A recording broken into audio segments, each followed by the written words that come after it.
Hey, Storytime Junkies! This is the unabridged audio from Storytime Junction's production of Alice's Adventures in Wonderland, presented here in one go. Where there would normally be intros and outros, we have instead stitched together all of the episodes from our podcast, along with all the bloopers at the end. We hope you enjoy, and please visit us at stjunction.com. Or search for Storytime Junction wherever you find your podcasts for weekly installments of your favorite classics.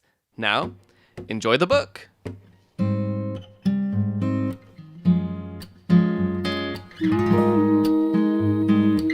Welcome to Storytime Junction, featuring Lewis Carroll's Alice's Adventures in Wonderland, starring Dominique Simone and your ever-curious host, Jordan Lagana. Chapter 1. Down the Rabbit Hole. Alice was beginning to get very tired of sitting by her sister on the bank and of having nothing to do.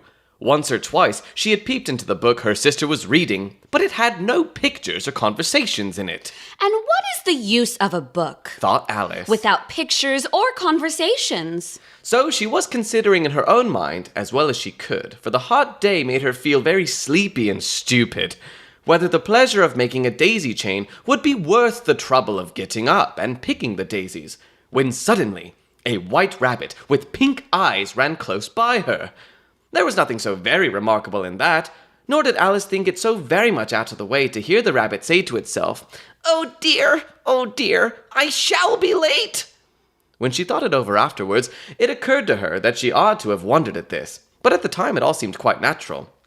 But when the rabbit actually took a watch out of its waistcoat pocket and looked at it and then hurried on, Alice started to her feet, for it flashed across her mind that she had never before seen a rabbit with either a waistcoat pocket or a watch to take out of it, and, burning with curiosity, she ran across the field after it and was just in time to see it pop down a large rabbit hole under the hedge.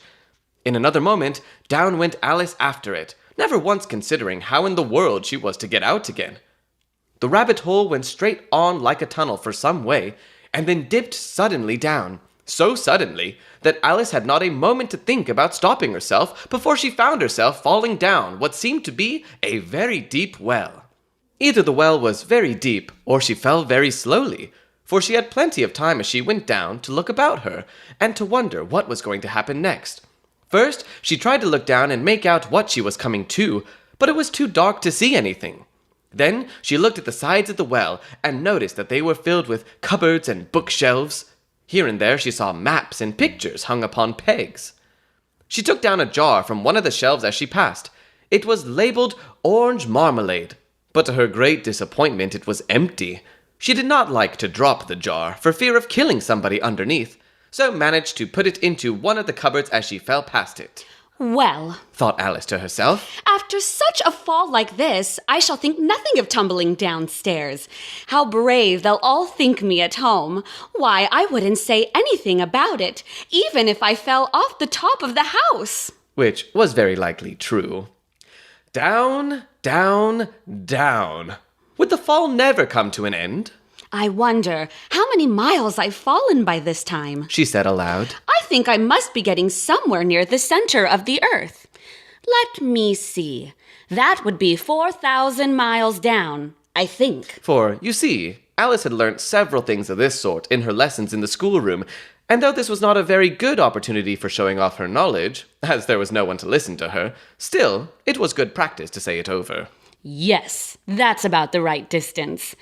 But then I wonder what latitude or longitude I've got to. Alice had not the slightest idea what latitude was, or longitude either, but she thought they were nice grand words to say. Presently, she began again. I wonder if I shall fall right through the earth. How funny it'll seem to come out among the people that walk with their heads downwards. The antipathies, I think. She was rather glad there was no one listening this time, as it didn't sound at all the right word. But I shall have to ask them what the name of the country is, you know. Please, ma'am, is this New Zealand or Australia? And she tried to curtsy as she spoke. Fancy curtsying as you're falling through the air. Do you think you could manage it? And what an ignorant little girl she'll think me for asking. No, it'll never do to ask. Perhaps I shall see it written up somewhere. down, down, down. There was nothing else to do, so Alice soon began talking again. Dinah'll miss me very much tonight, I should think. Dinah was the cat. I hope they'll remember her saucer of milk at tea time. Dinah, my dear, I wish you were down here with me. There are no mice in the air, I'm afraid, but you might catch a bat, and that's very like a mouse, you know. But do cats eat bats, I wonder? And here Alice began to get rather sleepy, and went on saying to herself in a dreamy sort of way, Do cats eat bats? Do cats eat bats? And sometimes, Do bats eat cats? For, you see, as she couldn't answer either question, it didn't much matter which way she put it. She felt that she was dozing off, and had just begun to dream that she was walking hand in hand with Dinah, and was saying to her very earnestly, Now, Dinah, tell me the truth. Did you ever eat a bat? when suddenly, thump, thump, down she came upon a heap of sticks and dry leaves, and the fall was over. Alice was not a bit hurt, and she jumped up onto her feet in a moment. She looked up, but it was all dark overhead. Before her was another long passage, and the White Rabbit was still in sight, hurrying down it. There was not a moment to be lost. Away went Alice like the wind, and was just in time to hear it say, as it turned a corner, "Oh, my ears and whiskers, how late it's getting!" She was close behind it when she turned the corner, but the rabbit was no longer to be seen. She found herself in a long, low hall, which was lit up by a row of lamps hanging from the roof. There were doors all round the hall, but they were all locked. And when Alice had been all the way down one side and up the other, trying every door, she walked sadly down the middle, wondering how she was ever to get out again. Suddenly, she came upon a little three-legged table, all made of solid glass. There was nothing on it but a tiny golden key, and Alice's first idea was that this might belong to one of the doors of the hall. But, alas, either the locks were too large, or the key was too small. But at any rate, it would not open any of them. However, on the second time round, she came upon a low curtain she had not noticed before, and behind it was a little door about 15 inches high. She tried the little golden key in the lock, and to her great delight, it fitted. Alice opened the door and found that it led into a small passage not much larger than a rat hole. She knelt down and looked along the passage into the loveliest garden you ever saw. How she longed to get out of that dark hall and wander about among those beds of bright flowers and those cool fountains. But she could not even get her head through the doorway. And even if my head would go through, thought poor Alice, it would be of very little use without my shoulders. Oh, how I wish I could shut up like a telescope. I think I could, if I only knew how to begin. For, you see, so many out-of-the-way things had happened lately that Alice had begun to think that very few things indeed were really impossible. There seemed to be no use in waiting by the little door, so she went back to the table, half hoping she might find another key on it, or at any rate, a book of rules for shutting people up like telescopes. This time, she found a little bottle on it. Which certainly was not here before, said Alice, and tied round the neck of the bottle was a paper label, with the words, "Drink me," beautifully printed on it in large letters. It was all very well to say, "Drink me," but the wise little Alice was not going to do that in a hurry. No, I'll look first, she said, and see whether it's marked poison or not. For she had read several nice little stories about children who had got burnt and eaten up by wild beasts and other unpleasant things, all because they would not remember the simple rules their friends had taught them, such as that a red-hot poker will burn you if you hold it too long, and that if you cut your finger very deeply with a knife, it usually bleeds. And she had never forgotten that if you drink much from a bottle marked poison, it was almost certain to disagree with you sooner or later. However, this bottle was not marked poison, so Alice ventured to taste it, and finding it very nice, it had, in fact, a sort of mixed flavor of cherry tart, custard, pineapple, roast turkey, toffee, and hot buttered toast. She very soon finished it off. What a curious feeling, said Alice. I must be shutting up like a telescope. And so it was indeed. She was now only 10 inches high, and her face brightened up at the thought that she was now the right size for going through the little door into that lovely garden. First, however, she waited for a few minutes to see if she was going to shrink any further. She felt a little nervous about this. For it might end, you know, said Alice to herself. in my going out altogether, like a candle. I wonder what I should be like then. And she tried to fancy what the flame of a candle looks like after the candle is blown out, for she could not remember ever having seen such a thing. After a while, finding that nothing more happened, she decided on going into the garden at once. But, alas for poor Alice! When she got to the door, she found she had forgotten the little golden key, and when she went back to the table for it, she found she could not possibly reach it. She could see it quite plainly through the glass, and she tried her best to climb up one of the legs of the table, but it was too slippery. And when she had tired herself out with trying, the poor little thing sat down and cried. Come, there's no use in crying like that, said Alice to herself, rather sharply. I advise you to leave off this minute. She generally gave herself very good advice, though she very seldom followed it. And sometimes she scolded herself so severely as to bring tears into her eyes. And once she remembered trying to box her own ears for having cheated herself in a game of croquet she was playing against herself, for this curious child was very fond of pretending to be two people. But it's no use now, thought poor Alice. To pretend to be two people? Why, there's hardly enough of me left to make one respectable person. Soon, her eye fell upon a little glass box that was lying under the table. She opened it and found in it a very small cake on which the words, "Eat me," were beautifully marked in currants. Well, I'll eat it, said Alice. And if it makes me grow larger, I can reach the key. And if it makes me grow smaller, I can creep under the door. So either way, I'll get into the garden, and I don't care what happens. She ate a little bit and said anxiously to herself, Which way? Which way? Holding her hand on the top of her head to feel which way it was growing. And she was quite surprised to find that she remained the same size. To be sure, this is what generally happens when one eats cake.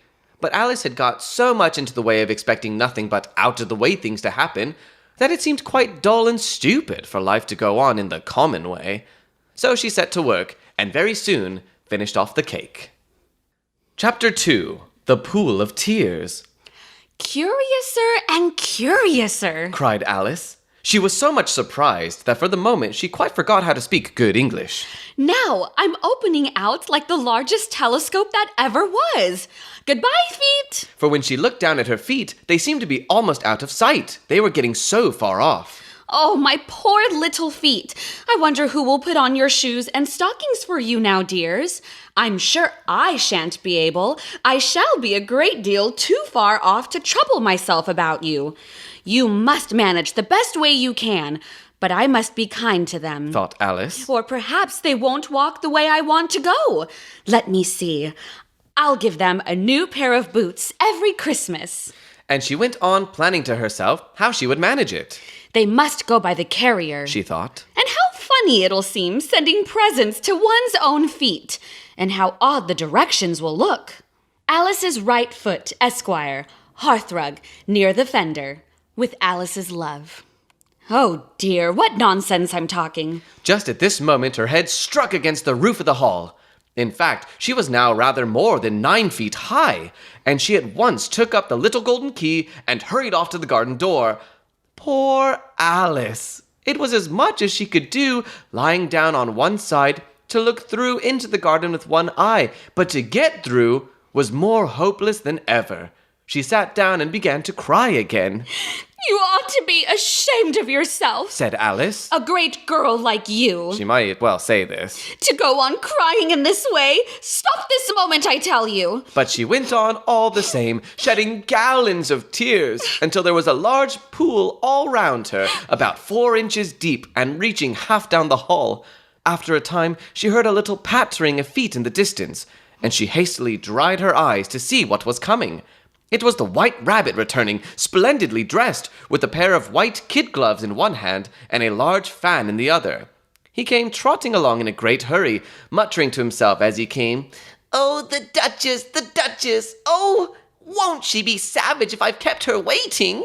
Alice felt so desperate that she was ready to ask help of anyone. So, when the rabbit came near her, she began in a low, timid voice, If you please, sir. The rabbit started violently, dropped the white kid gloves and the fan, and scurried away into the darkness as hard as he could go. Alice took up the fan and gloves, and, as the hall was very hot, she kept fanning herself all the time she went on talking. Dear, dear, how queer everything is today. And yesterday things went on just as usual. I wonder if I've changed in the night. Let me think. Was I the same when I got up this morning? I almost think I can remember feeling a little different. But if I'm not the same, the next question is, who in the world am I? That's the great puzzle. And she began thinking over all the children she knew that were of the same age as herself to see if she could have been changed for any of them. I'm sure I'm not Ada, she said, for her hair goes in such long ringlets, and mine doesn't go in ringlets at all. And I'm sure I can't be Mabel, for I know all sorts of things, and she knows such a very little. Besides, she's she, and I'm I, and oh dear, how puzzling it all is. I'll try if I know all the things I used to know. Let me see. 4 times 5 is 12. And 4 times 6 is 13. And 4 times 7 is... Oh dear, I shall never get to 20 at that rate. However, the multiplication table doesn't signify. Let's try geography. London is the capital of Paris, and Paris is the capital of Rome, and Rome... No, that's all wrong, I'm certain. I must have been changed for Mabel. I'll try and say, how doth the little... And she crossed her hands on her lap as if she were saying lessons and began to repeat it.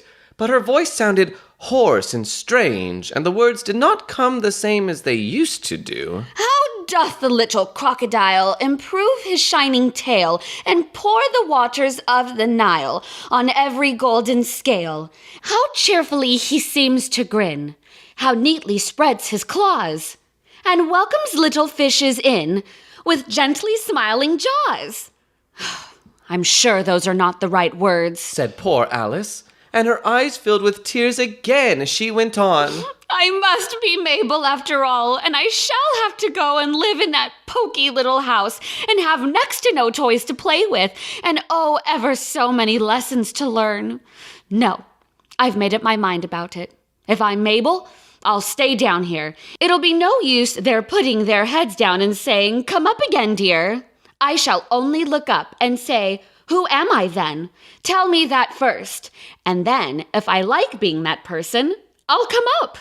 If not, I'll stay down here till I'm somebody else. But oh dear," cried Alice with a sudden burst of tears. I do wish they would put their heads down. I'm so very tired of being all alone here. As she said this, she looked down at her hands and was surprised to see that she had put on one of the rabbit's little white kid gloves while she was talking. How can I have done that? She thought. I must be growing small again. She got up and went to the table to measure herself by it, and found that, as nearly as she could guess, she was now about 2 feet high, and was going on shrinking rapidly. She soon found out that the cause of this was the fan she was holding, and she dropped it hastily, just in time to save herself from shrinking away altogether. That was a narrow escape, said Alice, a good deal frightened at the sudden change, but very glad to find herself still in existence. And now for the garden. And she ran with all speed back to the little door. But alas! The little door was shut again, and the little golden key was lying on the glass table as before. And things are worse than ever, thought the poor child. For I never was so small as this before, never, and I declare it's too bad that it is. As she said these words, her foot slipped, and in another moment, splash! She was up to her chin in salt water. Her first idea was that she had somehow fallen into the sea. And in that case, I can go back by railway, she said to herself. Alice had been to the seaside once in her life, and had come to the general conclusion that, wherever you go to on the English coast, you find a number of bathing machines in the sea, some children digging in the sand with wooden spades, then a row of lodging houses, and behind them, a railway station. However, she soon made out that she was in the pool of tears which she had wept when she was 9 feet high. I wish I hadn't cried so much, said Alice as she swam about, trying to find her way out. I shall be punished for it now, I suppose, by being drowned in my own tears. That will be a queer thing, to be sure. However, everything is queer today. Just then, she heard something splashing about in the pool a little way off, and she swam nearer to make out what it was. At first, she thought it must be a walrus or hippopotamus, but then she remembered how small she was now, and she soon made out that it was only a mouse that had slipped in like herself. Would it be of any use now, thought Alice, to speak to this mouse? Everything is so out of the way down here that I should think very likely it can talk. At any rate, there's no harm in trying. So she began. Oh, Mouse, do you know the way out of this pool? I am very tired of swimming about here. Oh, Mouse! Alice thought this must be the right way of speaking to a mouse. She had never done such a thing before, but she remembered having seen in her brother's Latin grammar, a mouse, of a mouse, to a mouse, oh mouse. The mouse looked at her rather inquisitively, and seemed to her to wink with one of its little eyes, but it said nothing. Perhaps it doesn't understand English, thought Alice. I dare say it's a French mouse come over with William the Conqueror. For, with all her knowledge of history, Alice had no very clear notion how long ago anything had happened. So she began again. Oui, Machette, which was the first sentence in her French lesson book. The mouse gave a sudden leap out of the water and seemed to quiver all over with fright. Oh, I beg your pardon, cried Alice hastily, afraid that she had hurt the poor animal's feelings. I quite forgot you didn't like cats. Not like cats, cried the mouse in a shrill, passionate voice. Would you like cats if you were me? Well, perhaps not, said Alice in a soothing tone. Don't be angry about it, and yet I wish I could show you our cat Dinah. I think you'd take a fancy to cats if you could only see her. She is such a dear, quiet thing. Alice went on half to herself as she swam lazily about in the pool. And she sits purring so nicely by the fire, licking her paws and washing her face, and she is such a nice, soft thing to nurse. And she's such a capital one for catching mice. Oh, I beg your pardon, cried Alice again, for this time the mouse was bristling all over, and she felt certain it must be really offended. We won't talk about her any more if you'd rather not. We indeed, cried the mouse, who was trembling down to the end of his tail. As if I would talk on such a subject. Our family always hated cats. Nasty, low, vulgar things. Don't let me hear the name again. I won't indeed, said Alice, in a great hurry to change the subject of conversation. Are you fond of dogs? The mouse did not answer, so Alice went on eagerly. There is such a nice little dog near our house. I should like to show you. A little bright-eyed terrier, you know, with, such long curly brown hair. And it'll fetch things when you throw them. And it'll sit up and beg for its dinner and all sorts of things. I can't remember half of them, and it belongs to a farmer, you know, and he says it's so useful it's worth 100 pounds. He says it kills all the rats and, oh dear, cried Alice in a sorrowful tone. I'm afraid I've offended it again. For the mouse was swimming away from her as hard as it could go, and making quite a commotion in the pool as it went. So she called softly after it, Mouse, dear, do come back again, and we won't talk about cats or dogs either, if you don't like them. When the mouse heard this, it turned round and swam slowly back to her. Its face was quite pale, with passion, Alice thought, and it said in a low, trembling voice, Let us get to the shore, and then I'll tell you my history, and you'll understand why it is I hate cats and dogs. It was high time to go, for the pool was getting quite crowded with the birds and animals that had fallen into it. There was a duck and a dodo, a lory and an eaglet, and several other curious creatures. Alice led the way, and the whole party swam to the shore. Chapter 3. A caucus-race and a long tail. They were indeed a queer-looking party that assembled on the bank. The birds with draggled feathers, the animals with their fur clinging close to them, and all dripping wet, cross, and uncomfortable. The first question, of course, was how to get dry again. They had a consultation about this, and after a few minutes it seemed quite natural to Alice to find herself talking familiarly with them, as if she had known them all her life. Indeed, she had quite a long argument with the Lorry, who at last turned sulky, and would only say, "I'm older than you, and must know better." And this Alice would not allow, without knowing how old it was, and as the Lorry positively refused to tell its age, there was no more to be said. At last the Mouse, who seemed to be a person of some authority among them, called out, "Sit down, all of you, and listen to me. I'll soon make you dry enough." They all sat down at once, in a large ring, with the Mouse in the middle. Alice kept her eyes anxiously fixed on it, for she felt sure she would catch a bad cold if she did not get dry very soon. "Ahem," said the Mouse, with an important air. "Are you all ready? This is the driest thing I know. Silence all round, if you please. William the Conqueror, whose cause was favored by the Pope, was soon submitted to by the English, who wanted leaders, and had been of late much accustomed to usurpation and conquest. Edwin and Morcar, the Earls of Mercia and Northumbria—" said the Lorry with a shiver. "I beg your pardon?" said the Mouse, frowning, but very politely. "Did you speak?" "Not I," said the Lorry hastily. "I thought you did," said the Mouse. "I proceed. Edwin and Morcar, the Earls of Mercia and Northumbria, declared for him, and even Stigand, the patriotic Archbishop of Canterbury, found it advisable—" "Found what?" said the Duck. "Found it," the Mouse replied, rather crossly. "Of course, you know what it means." "I know what it means well enough when I find a thing," said the Duck. "It's generally a frog or a worm. The question is, what did the Archbishop find?" The Mouse did not notice this question, but hurriedly went on. "Found it advisable to go with Edgar Atheling to meet William and offer him the crown.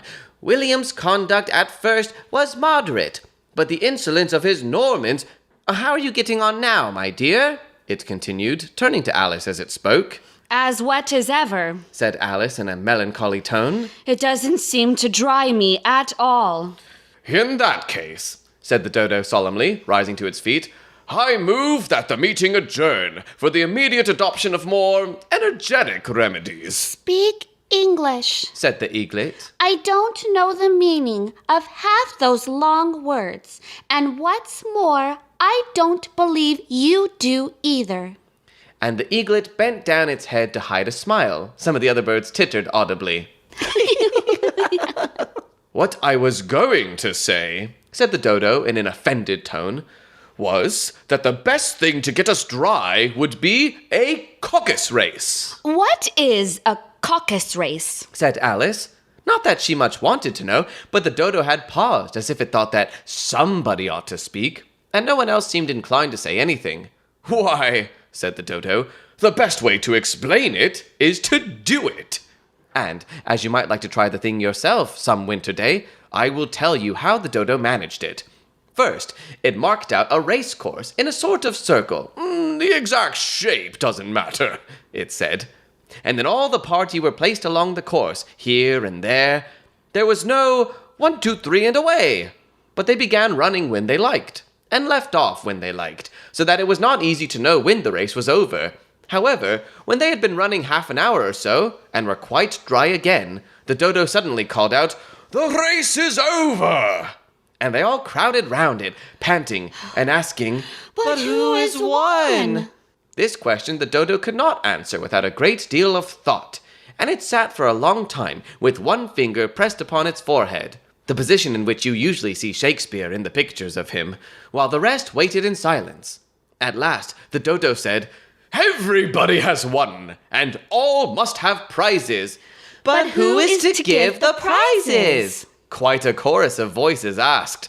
"Why, she, of course," said the Dodo, pointing to Alice with one finger. And the whole party at once crowded round her, calling out in a confused way, "Prizes! Prizes!" Alice had no idea what to do, and in despair she put her hand in her pocket and pulled out a box of comfits. Luckily, the salt water had not got into it, and handed them round as prizes. There was exactly one apiece, all round. "But she must have a prize herself, you know," said the mouse. "Of course," the dodo replied very gravely. "What else have you got in your pocket?" it went on, turning to Alice. Only a thimble, said Alice sadly. "Hand it over here," said the dodo. Then they all crowded round her once more, while the dodo solemnly presented the thimble, saying, "We beg your acceptance of this elegant thimble."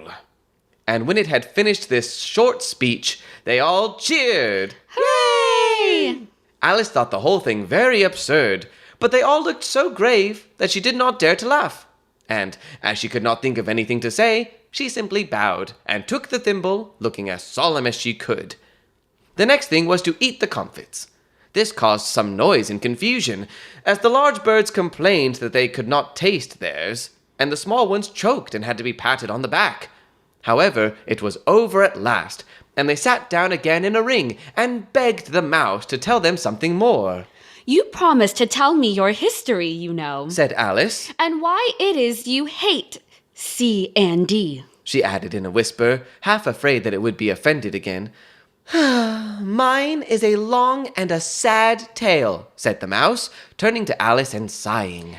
It is a long tale, certainly, said Alice, looking down with wonder at the mouse's tail. But why do you call it sad? And she kept on puzzling about it while the mouse was speaking, so that her idea of the tale was something like this. "Fury said to a mouse that he met in the house, 'Let us both go to law. I will prosecute you. Come, I'll take no denial. We must have a trial, for really this morning I've nothing to do,' said the mouse to the cur. 'Such a trial, dear sir, with no jury or judge, would be wasting our breath.' 'I'll be judge, I'll be jury,' said cunning old Fury. 'I'll try the whole cause and condemn you to death.' 'You are not attending,' said the mouse to Alice severely. 'What are you thinking of?' I beg your pardon, said Alice very humbly. You had got to the fifth bend, I think. 'I had not!' cried the mouse, sharply and very angrily. 'A nut!' said Alice, always ready to make herself useful and looking anxiously about her. 'Oh, do let me help to undo it.' 'I shall do nothing of the sort,' said the mouse, getting up and walking away. 'You insult me by talking such nonsense.' I didn't mean it, pleaded poor Alice. 'But you're so easily offended, you know.' The mouse only growled in reply. 'Please come back and finish your story,' Alice called after it, and the others all joined in chorus. Yes, please do. But the mouse only shook its head impatiently and walked a little quicker. 'What a pity it wouldn't stay,' sighed the lorry as soon as it was quite out of sight. And an old crab took the opportunity of saying to her daughter, "Ah, my dear, let this be a lesson to you, never to lose your temper." "Hold your tongue, Ma," said the young crab a little snappishly. "You're enough to try the patience of an oyster." I wish I had our Dinah here. I know I do. said Alice aloud, addressing nobody in particular. She'd soon fetch it back. And who is Dinah, if I might venture to ask the question? said the lorry. Alice replied eagerly, for she was always ready to talk about her pet. Dinah's our cat, and she's such a capital one for catching mice you can't think. And oh, I wish you could see her after the birds. Why, she'll eat a little bird as soon as look at it. This speech caused a remarkable sensation among the party. Some of the birds hurried off at once. One old magpie began wrapping itself up very carefully, remarking, "I really must be getting home. The night air doesn't suit my throat." And a canary called out in a trembling voice to its children, Come away, my dears. It's high time you were all in bed. On various pretexts, they all moved off, and Alice was soon left alone. I wish I hadn't mentioned Dinah. She said to herself in a melancholy tone. Nobody seems to like her down here, and I'm sure she's the best cat in the world. Oh, my dear Dinah, I wonder if I shall ever see you any more. And here poor Alice began to cry again, for she felt very lonely and low-spirited. In a little while, however, she again heard a little pattering of footsteps in the distance, and she looked up eagerly, half hoping that the mouse had changed his mind and was coming back to finish his story. Chapter 4. The Rabbit Sends in a Little Bill. It was the White Rabbit, trotting slowly back again and looking anxiously about as it went, as if it had lost something. And she heard it muttering to itself, "The Duchess! The Duchess! Oh, my dear paws! Oh, my fur and whiskers! She'll get me executed, as sure as ferrets are ferrets! Where can I have dropped them, I wonder?" Alice guessed in a moment that it was looking for the fan and a pair of white kid gloves, and she very good-naturedly began hunting about for them. But they were nowhere to be seen. Everything seemed to have changed since her swim in the pool, and the great hall with the glass table and the little door had vanished completely. Very soon the rabbit noticed Alice as she went hunting about, and called out to her in an angry tone, "Why, Marianne, what are you doing out here? Run home this moment and fetch me a pair of gloves and a fan. Quick, now!" And Alice was so much frightened that she ran off at once in the direction it pointed to, without trying to explain the mistake that it had made. He took me for his housemaid, she said to herself as she ran. How surprised he'll be when he finds out who I am. But I'd better take him his fan and gloves. That is, if I can find them. As she said this, she came upon a neat little house, on the door of which was a bright brass plate with the name W. Rabbit engraved upon it. She went in without knocking, and hurried upstairs, in great fear lest she should meet the real Marianne, and be turned out of the house before she had found the fan and gloves. How queer it seems, Alice said to herself, to be going messages for a rabbit. I suppose Dinah'll be sending me on messages next. And she began fancying the sort of thing that would happen. Miss Alice, come here directly and get ready for your walk. Coming in a minute, nurse, but I've got to watch this mouse hole till Dinah'll come back, and see that the mouse doesn't get out. Only I don't think, Alice went on, that they'd let Dinah stop in the house if it began ordering people about like that. By this time, she had found her way into a tidy little room with a table in the window, and on it, as she had hoped, a fan and 2 or 3 pairs of tiny white kid gloves. She took up the fan and a pair of the gloves, and was just going to leave the room when her eye fell upon a little bottle that stood near the looking-glass. There was no label this time with the words "Drink me," but nevertheless, she uncorked it and put it to her lips. I know something interesting is sure to happen, she said to herself, whenever I eat or drink anything, so I'll just see what this bottle does. I do hope it'll make me grow large again, for really I'm quite tired of being such a tiny little thing. It did so indeed, and much sooner than she had expected. Before she had drunk half the bottle, she found her head pressing against the ceiling, and had to stoop to save her neck from being broken. She hastily put down the bottle, saying to herself, That's quite enough. I hope I shan't grow any more. As it is, I can't get out the door. I do wish I hadn't drunk quite so much. Alas! It was too late to wish that. She went on growing, and very soon had to kneel down on the floor. In another minute, there was not even room for this. And she tried the effect of lying down, with one elbow against the door, and the other arm curled round her head. Still, she went on growing, and, as a last resource, she put one arm out of the window, and one foot up the chimney, and said to herself, Now I can't do no more, whatever happens. What will become of me? Luckily for Alice, the little magic bottle had now had its full effect, and she grew no larger. Still, it was very uncomfortable, and as there seemed to be no sort of chance of her ever getting out of the room again, no wonder she felt unhappy. Oh, it was much pleasanter at home, thought poor Alice, when one wasn't always growing larger and smaller and being ordered about by mice and rabbits. Oof, I almost wish I hadn't gone down that rabbit hole, and yet it's rather curious, you know, this sort of life. I do wonder what can have happened to me. When I used to read fairy tales, I fancied that kind of thing never happened. And now here I am in the middle of one. There ought to be a podcast recorded about me. That there ought. And when I grow up, I'll record one. But I'm grown up now, she added in a sorrowful tone. At least there's no room to grow up anymore here. But then, thought Alice, shall I never get any older than I am now? That'll be a comfort. One way, never to be an old woman. But then, always to have lessons to learn? Oh, I shouldn't like that. Oh, you foolish Alice, she answered herself. How can you learn lessons in here? Why, there's hardly room for you, and no room at all for any lesson books. And so she went on, taking first one side and then the other, and making quite a conversation of it all together. But after a few minutes, she heard a voice outside, and stopped to listen. Miriam, Miriam, said the voice, fetch me my gloves this moment.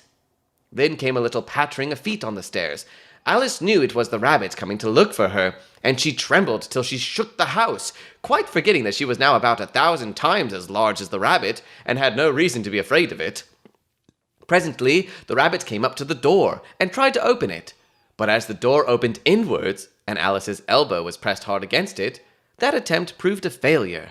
Alice heard it say to itself, Then I'll go around and get in at the window. That you won't, thought Alice, and, after waiting till she fancied she heard the rabbit just under the window, she suddenly spread out her hand, and made a snatch in the air.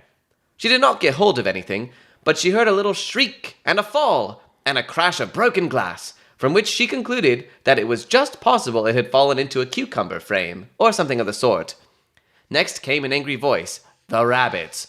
Pat! Pat! Where are you? And then a voice she had never heard before. Sure then, I'm here, digging for apples, Your Honor.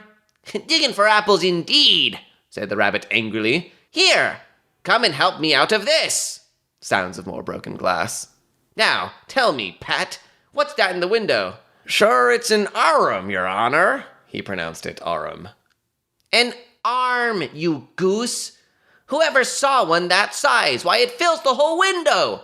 Sure it does, Your Honor, but it's an arum for all that. Well, it's got no business there at any rate. Go and take it. There was a long silence after this, and Alice could only hear whispers now and then, such as, Sure I don't like it, Your Honor. At all, at all. Do as I tell you, you coward. And at last she spread out her hand again, and made another snatch in the air. This time there were 2 little shrieks, and more sounds of broken glass. What a number of cucumber frames there must be, thought Alice. I wonder what they'll do next. As for pulling me out of the window, I only wish they could. I'm sure I don't want to stay in here any longer. She waited for some time without hearing anything more. At last came a rumbling of little cartwheels, and the sound of a good many voices all talking together. She made out the words, Where's the other tatter? Why, I hadn't to bring but one. Bill's got the other. Bill!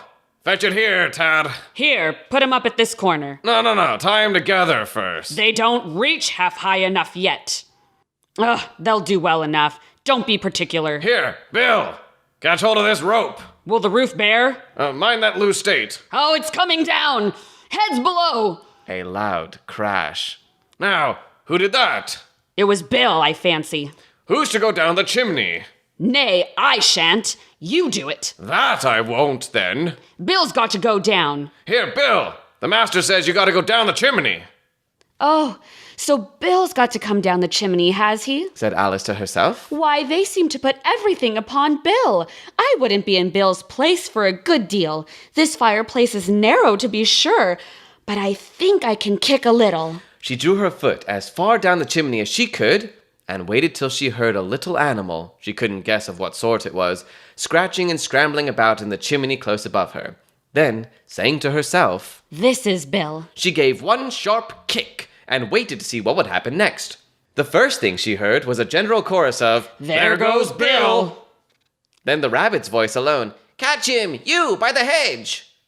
then silence, and then another confusion of voices. Hold up his head. Brandy now. Don't choke him. How was it, old fellow? What happened to you? Tell us all about it. Last came a little feeble, squeaking voice. That's Bill. Thought Alice. Well, I hardly know. No more, thank you. I'm better now. But I'm a deal too flustered to tell you. All I know is something comes at me like a jack-in-the-box, and up I goes like a skyrocket. So you did, old fellow, said the others. We must burn the house down, Said the rabbit's voice, and Alice called out as loud as she could. If you do, I'll send Dinah at you. There was a dead silence instantly, and Alice thought to herself, I wonder what they will do next. If they had any sense, they'd take the roof off. After a minute or two, they began moving about again, and Alice heard the rabbit say, "A barrel full will do to begin with." A barrel full of what? thought Alice. But she had not long to doubt, for the next moment a shower of little pebbles came rattling in at the window, and some of them hit her in the face. I'll put a stop to this. She said to herself, and shouted out, You'd better not do that again. which produced another dead silence. Alice noticed, with some surprise, that the pebbles were all turning into little cakes as they lay on the floor, and a bright idea came into her head. If I eat one of these cakes, She thought, it's sure to make some change in my size, and as it can't possibly make me larger, it must make me smaller, I suppose. So she swallowed one of the cakes, and was delighted to find that she began shrinking directly. As soon as she was small enough to get through the door, she ran out of the house and found quite a crowd of little animals and birds waiting outside. The poor little lizard, Bill, was in the middle, being held up by 2 guinea pigs who were giving it something out of a bottle. They all made a rush at Alice the moment she appeared, but she ran off as hard as she could, and soon found herself safe in a thick wood. The first thing I've got to do Said Alice to herself as she wandered about in the wood. is to grow to my right size again, and the second thing is to find my way into that lovely garden. I think that will be the best plan. It sounded an excellent plan, no doubt, and very neatly and simply arranged. The only difficulty was that she had not the smallest idea how to set about it. And, while she was peering about anxiously among the trees, a little sharp bark just over her head made her look up in a great hurry. An enormous puppy was looking down at her with large round eyes and feebly stretching out one paw, trying to touch her. Poor little thing, Said Alex in a coaxing tone, and she tried hard to whistle to it. But she was terribly frightened all the time at the thought that it might be hungry, in which case it would be very likely to eat her up in spite of all her coaxing. Hardly knowing what she did, she picked up a little bit of stick and held it out to the puppy, whereupon the puppy jumped into the air off all its feet at once with a yelp of delight and rushed at the stick and made believe to worry it. Then Alice dodged behind a great thistle to keep herself from being run over, and the moment she appeared on the other side, the puppy made another rush at the stick and tumbled head over heels in its hurry to get hold of it. Then Alice, thinking it was very like having a game of play with a cart horse, and expecting every moment to be trampled under its feet, ran round the thistle again.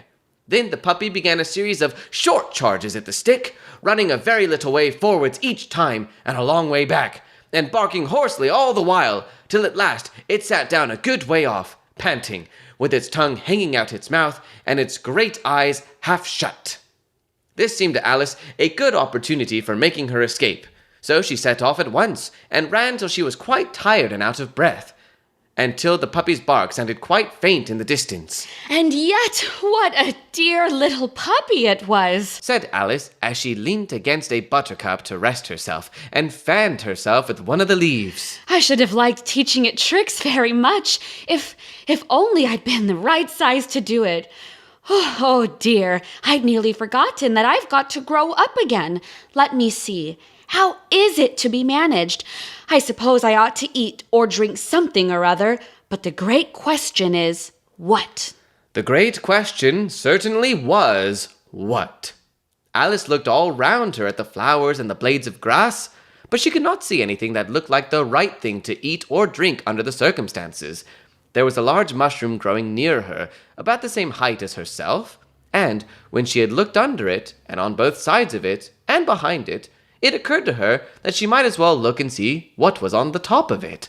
She stretched herself up on tiptoe and peeped over the edge of the mushroom, and her eyes immediately met those of a large blue caterpillar that was sitting on the top, with its arms folded, quietly smoking a long hookah, and taking not the smallest notice of her or of anything else.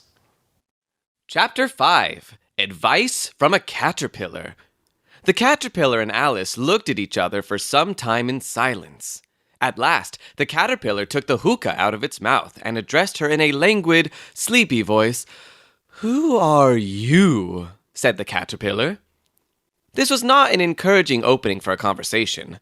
Alice replied, rather shyly, I hardly know, sir. Just at present. At least, I know who I was when I got up this morning, but I think I must have been changed several times since then. What do you mean by that? Said the caterpillar sternly. Explain yourself, Well, I can't explain myself, I'm afraid, sir. said Alice. Because I'm not myself, you see. I don't see, said the caterpillar. I'm afraid I can't put it more clearly. Alice replied very politely. For I can't understand it myself to begin with, and being so many different sizes in a day is very confusing. It isn't, said the caterpillar. Well, perhaps you haven't found it so yet, said Alice. But when you have to turn into a chrysalis, you will someday, you know, and then after that into a butterfly, I should think you'll feel it a little queer, won't you? Not a bit, said the caterpillar. Well, perhaps your feelings may be different, said Alice. All I know is it would feel very queer to me. You? Said the caterpillar contemptuously. Who are you? Which brought them back again to the beginning of the conversation. Alice felt a little irritated at the caterpillars making such very short remarks, and she drew herself up and said very gravely, I think you ought to tell me who you are first. Why? Said the caterpillar. Here was another puzzling question, and as Alice could not think of any good reason, and the caterpillar seemed to be in a very unpleasant state of mind, she turned away. Come back, the caterpillar called after her. I've something important to say. This sounded promising, certainly.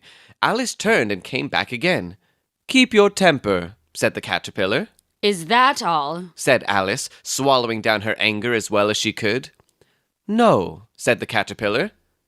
Alice thought she might as well wait, as she had nothing else to do, and perhaps after all it might tell her something worth hearing. For some minutes it puffed away without speaking, but at last it unfolded its arms, took the hookah out of its mouth again, and said, So you think you've changed, do you? I'm afraid I am, sir, said Alice. I can't remember things as I used, and I don't keep the same size for 10 minutes together. Can't remember what things, said the caterpillar. Well, I've tried to say, how doth the little busy bee, but it all came different. Alice replied in a very melancholy tone. Repeat, you are old, Father William, said the caterpillar. Alice folded her hands and began. You are old, Father William, the young man said, and your hair has become very white, and yet you incessantly stand on your head. Do you think at your age it is right? In my youth, Father William replied to his son, I feared it might injure the brain, but now that I'm perfectly sure I have none, why, I do it again and again. You are old, said the youth, as I mentioned before, and have grown most uncommonly fat. Yet you turned a back somersault in at the door. Pray, what is the reason of that? In my youth, said the sage, as he shook his grey locks, I kept all my limbs very supple by the use of this ointment, 1 shilling the box. Allow me to sell you a couple? You are old, said the youth, and your jaws are too weak for anything tougher than suet. Yet you finished the goose with the bones and the beak. Pray, how did you manage to do it? In my youth, said the father, I took to the law and argued each case with my wife, and the muscular strength which it gave to my jaw has lasted the rest of my life. You are old, said the youth. One would hardly suppose that your eye was as steady as ever, yet you balanced an eel on the end of your nose. What made you so awfully clever? I have answered 3 questions, and that is enough, said the father. Don't give yourself airs. Do you think I can listen all day to such stuff? Be off, or I'll kick you downstairs. That is not said right, said the caterpillar. Not quite right, I'm afraid, said Alice timidly. Some of the words have got altered. It is wrong from beginning to end, said the caterpillar decidedly, and there was silence for some minutes. The caterpillar was the first to speak. What size do you want to be? It asked.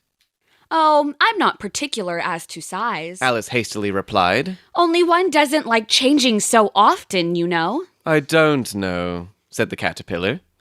Alice said nothing. She had never been so much contradicted in all her life before, and she felt that she was losing her temper. Are you content now? Said the caterpillar. Well, I should like to be a little larger, sir, if you wouldn't mind. Said Alice. 3 inches is such a wretched height to be. It is a very good height indeed, said the caterpillar angrily, rearing itself upright as it spoke. It was exactly 3 inches high. But I'm not used to it, Pleaded poor Alice in a piteous tone, and she thought to herself, I wish the creatures wouldn't be so easily offended.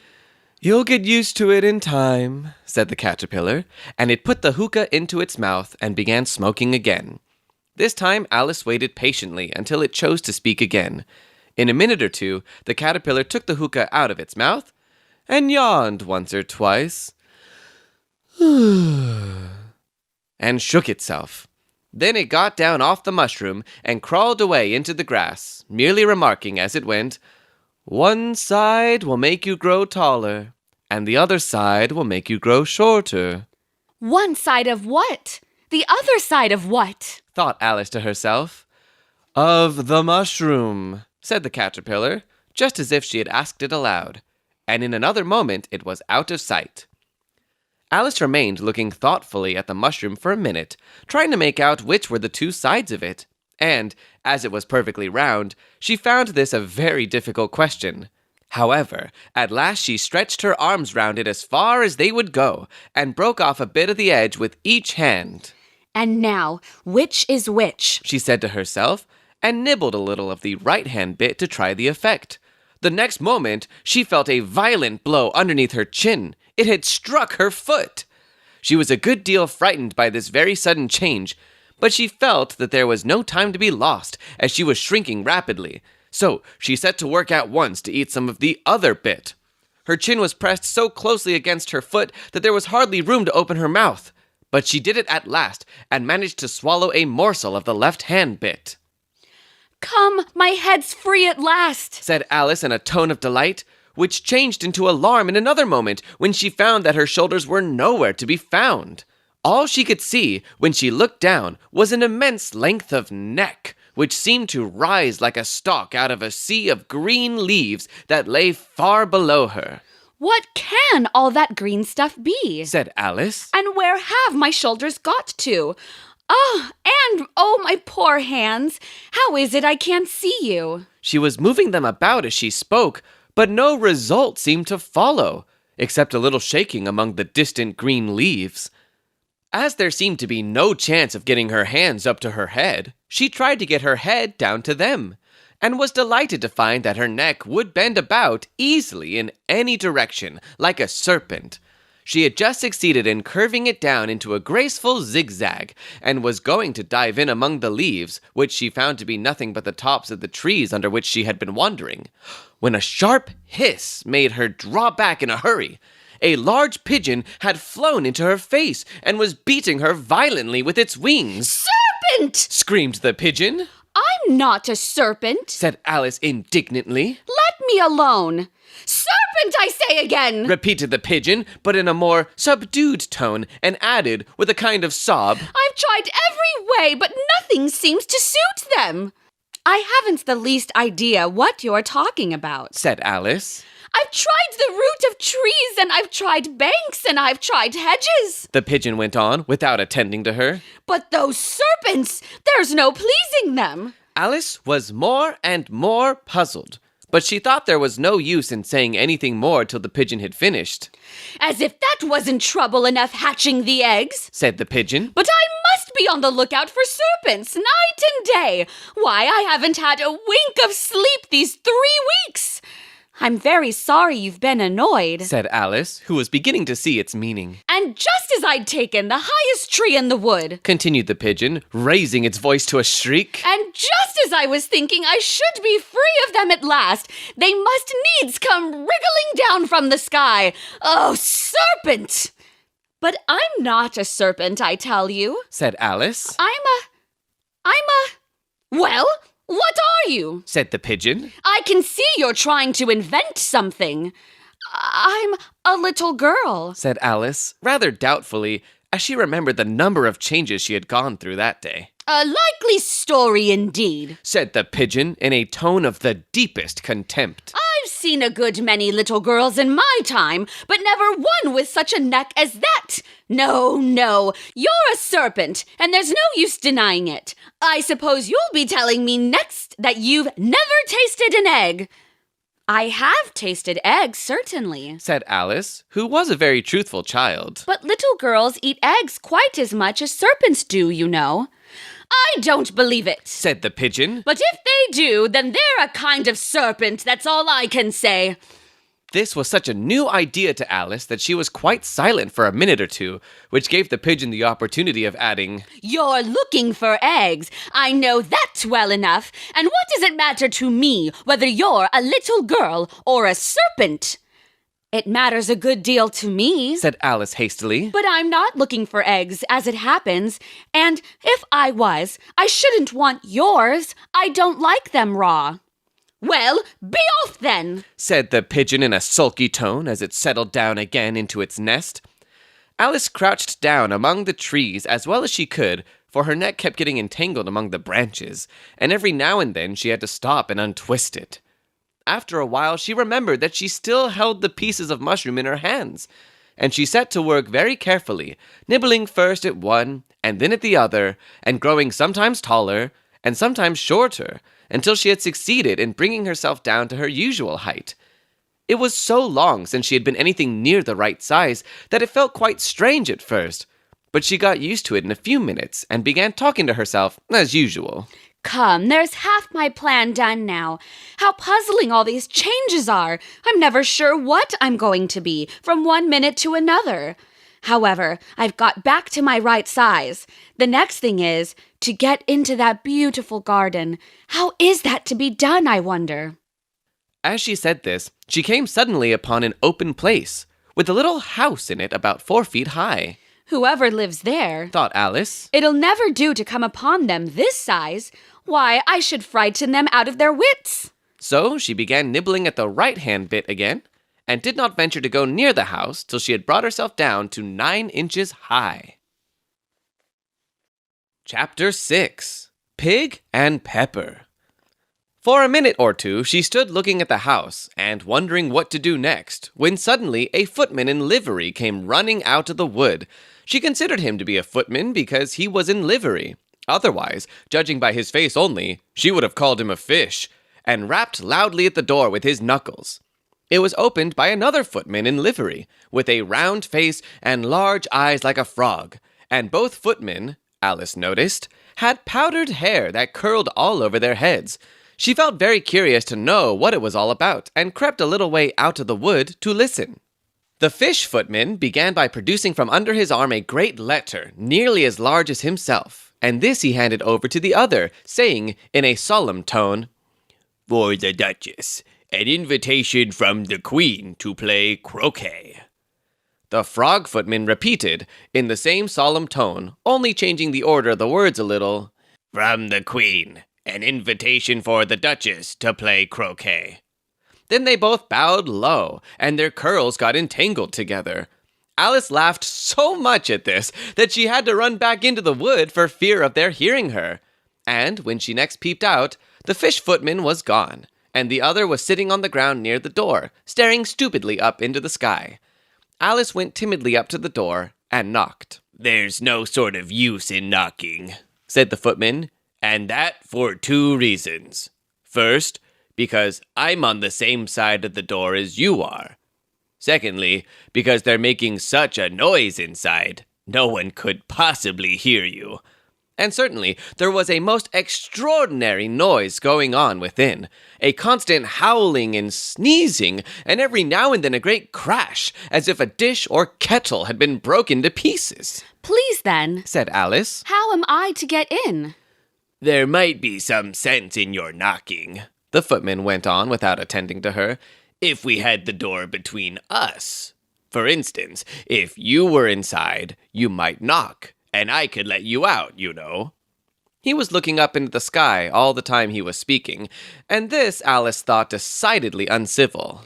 But perhaps he can't help it, she said to herself. His eyes are so very nearly at the top of his head, but at any rate he might answer questions. How am I to get in? She repeated aloud. I shall sit here, the footman remarked, till tomorrow. At this moment, the door of the house opened, and a large plate came skimming out, straight at the footman's head. It just grazed his nose and broke to pieces against one of the trees behind him. Or next day, maybe, The footman continued in the same tone, exactly as if nothing had happened. How am I to get in? Asked Alice again in a louder tone. Are you to get in at all? Said the footman. That's the first question, you know. It was, no doubt. Only Alice did not like to be told so. It's really dreadful. She muttered to herself. The way all the creatures argue, it's enough to drive one crazy. The footman seemed to think this a good opportunity for repeating his remark, with variations. I shall sit here, he said, on and off for days and days. But what am I to do? Said Alice. Anything you like, Said the footman, and began whistling. Oh, there's no use in talking to him. Said Alice desperately. He's perfectly idiotic. And she opened the door and went in. The door led right into a large kitchen, which was full of smoke from one end to the other. The Duchess was sitting on a three-legged stool in the middle, nursing a baby. The cook was leaning over the fire, stirring a large cauldron which seemed to be full of soup. There's certainly too much pepper in that soup, Alice said to herself, as well as she could for sneezing. There was certainly too much of it in the air. Even the Duchess sneezed occasionally. And as for the baby, it was sneezing and howling alternately without a moment's pause. The only two creatures in the kitchen that did not sneeze were the cook and a large cat, which was sitting on the hearth and grinning from ear to ear. Please, would you tell me? Said Alice, a little timidly, for she was not quite sure whether it was good manners for her to speak first. Why your cat grins like that? It's a Cheshire cat, said the Duchess, and that's why. Pig! She said the last word with such sudden violence that Alice quite jumped. But she saw in another moment that it was addressed to the baby, and not to her. So she took courage and went on again. I didn't know that Cheshire cats always grinned. In fact, I didn't know that cats could grin.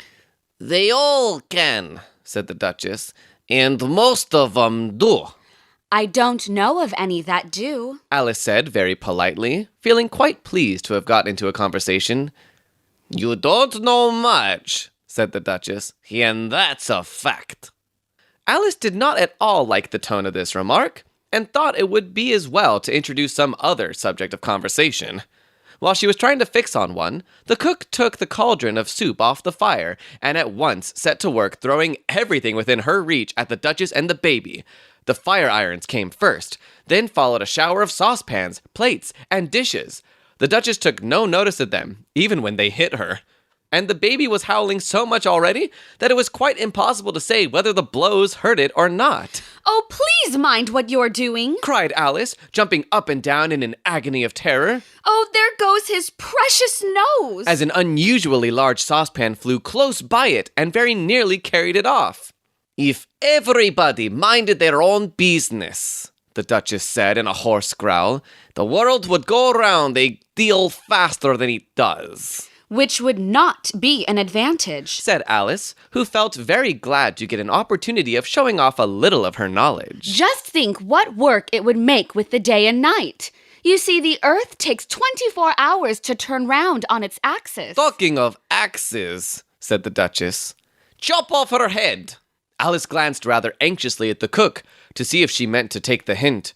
But the cook was busily stirring the soup and seemed not to be listening. So she went on again. 24 hours, I think. Or is it 12? Oh, don't bother me, said the Duchess. I never could abide figures. And with that, she began nursing her child again, singing a sort of lullaby to it as she did so, and giving it a violent shake at the end of every line. Speak roughly to your little boy and beat him when he sneezes. He only does it to annoy because he knows it teases. Wow, wow, wow. While the Duchess sang the second verse of the song, she kept tossing the baby violently up and down, and the poor little thing howled so that Alice could hardly hear the words. I speak severely to my boy, I beat him when he sneezes, for he can thoroughly enjoy the pepper when he pleases. Wow, wow, wow. Here, you may nurse it a bit if you like, said the Duchess to Alice, flinging the baby at her as she spoke. I must go and get ready to play croquet with the Queen. And she hurried out of the room. The cook threw a frying pan after her as she went, but it just missed her. Alice caught the baby with some difficulty, as it was a queer-shaped little creature, and held out its arms and legs in all directions. Just like a starfish, thought Alice. The poor little thing was snorting like a steam engine when she caught it, and kept doubling itself up and straightening itself out again, so that altogether, for the first minute or two, it was as much as she could do to hold it. As soon as she had made out the proper way of nursing it, which was to twist it up into a sort of knot, and then keep tight hold of its right ear and left foot so as to prevent its undoing itself, she carried it out into the open air. If I don't take this child away with me, thought Alice, they're sure to kill it in a day or two. Wouldn't it be murder to leave it behind? She said the last words out loud, and the little thing grunted in reply. It had left off sneezing by this time. Don't grunt, said Alice. That's not at all a proper way of expressing yourself. The baby grunted again, and Alice looked very anxiously into its face to see what was the matter with it. There could be no doubt that it had a very turn-up nose, much more like a snout than a real nose. Also, its eyes were getting extremely small for a baby. Altogether, Alice did not like the look of the thing at all. But perhaps it was only sobbing, she thought, and looked into its eyes again to see if there were any tears. No, there were no tears. If you're going to turn into a pig, my dear, said Alice seriously, I'll have nothing more to do with you. Mind now. The poor little thing sobbed again, or grunted, it was impossible to say which, and they went on for some while in silence. Alice was just beginning to think to herself, Now, what am I to do with this creature when I get it home? When it grunted again, so violently that she looked down into its face in some alarm. This time, there could be no mistake about it. It was neither more nor less than a pig, and she felt that it would be quite absurd for her to carry it any further. So, she set the little creature down and felt quite relieved to see it trot away quietly into the wood. If it had grown up, she said to herself, it would have made a dreadfully ugly child, but it makes rather a handsome pig, I think. And she began thinking over other children she knew who might do very well as pigs, and was just saying to herself, if one only knew the right way to change them. When she was a little startled by seeing the Cheshire Cat sitting on a bough of a tree a few yards off. The cat only grinned when it saw Alice. It looked good-natured, she thought. Still, it had very long claws and a great many teeth, so she felt it ought to be treated with respect. Cheshire Puss, she began, rather timidly, as she did not at all know whether it would like the name. However, it only grinned a little wider. Come, it's pleased so far, thought Alice, and she went on. Would you tell me, please, which way I ought to go from here? That depends a good deal on where you want to get to, said the cat. I don't care much where, said Alice. Then it doesn't matter which way you go, said the cat. So long as I get somewhere, Alice added as an explanation. Oh, you're sure to do that, said the cat. If you only walk long enough. Alice felt that this could not be denied, so she tried another question. What sort of people live about here? In that direction, the cat said, waving its right paw round, lives a hatter. And in that direction, waving the other paw, lives a March hare. Visit either you like. They're both mad. But I don't want to go among mad people, Alice remarked. Oh, you can't help that, said the cat. We're all mad here. I'm mad. You're mad. How do you know I'm mad? said Alice. You must be, said the cat. Or you wouldn't have come here. Alice didn't think that proved it at all. However, She went on. And how do you know that you're mad? To begin with, Said the cat. a dog's not mad. You grant that? I suppose so. Said Alice. Well then, The cat went on. you see, a dog growls when it's angry and wags its tail when it's pleased. Now I growl when I'm pleased and wag my tail when I'm angry. Therefore, I'm mad. I call it purring, not growling. Said Alice. Call it what you like. Said the cat. Do you play croquet with the queen today? I should like it very much, Said Alice. but I haven't been invited yet. You'll see me there. Said the cat, and vanished. Alice was not much surprised at this. She was getting so well used to queer things happening. While she was still looking at the place where it had been, it suddenly appeared again. By the by, what became of the baby? Said the cat. I'd nearly forgotten to ask. It turned into a pig. Alice answered very quietly, just as if the cat had come back in a natural way. I thought it would. Said the cat, and vanished again. Alice waited a little, half expecting to see it again, but it did not appear, and after a minute or two, she walked on in the direction in which the March Hare was said to live. I've seen hatters before. She said to herself. The March Hare will be much the most interesting, and perhaps, as this is May, it won't be raving mad. At least, not so mad as it was in March. As she said this, she looked up, and there was the cat again, sitting on a branch of a tree. Did you say pig or fig? Said the cat. I said pig. Replied Alice. And I wish you wouldn't keep appearing and vanishing so suddenly. You make one quite giddy. All right, Said the cat. And this time it vanished quite slowly, beginning with the end of the tail and ending with the grin, which remained some time after the rest of it had gone. Well, I've often seen a cat without a grin, Thought Alice. but a grin without a cat. It's the most curious thing I ever saw in all my life. She had not gone much farther before she came in sight of the house of the March Hare. She thought it must be the right house because the chimneys were shaped like ears and the roof was thatched with fur. It was so large a house that she did not like to go nearer till she had nibbled some more of the left-hand bit of mushroom and raised herself to about 2 feet high. Even then, she walked up towards it rather timidly, saying to herself, Suppose it should be raving mad after all. I almost wish I'd gone to see the Hatter instead. Chapter 7. A Mad Tea Party. There was a table set out under a tree in front of the house, and the March Hare and the Hatter were having tea at it. A dormouse was sitting between them, fast asleep, and the other two were using it as a cushion, resting their elbows on it and talking over its head.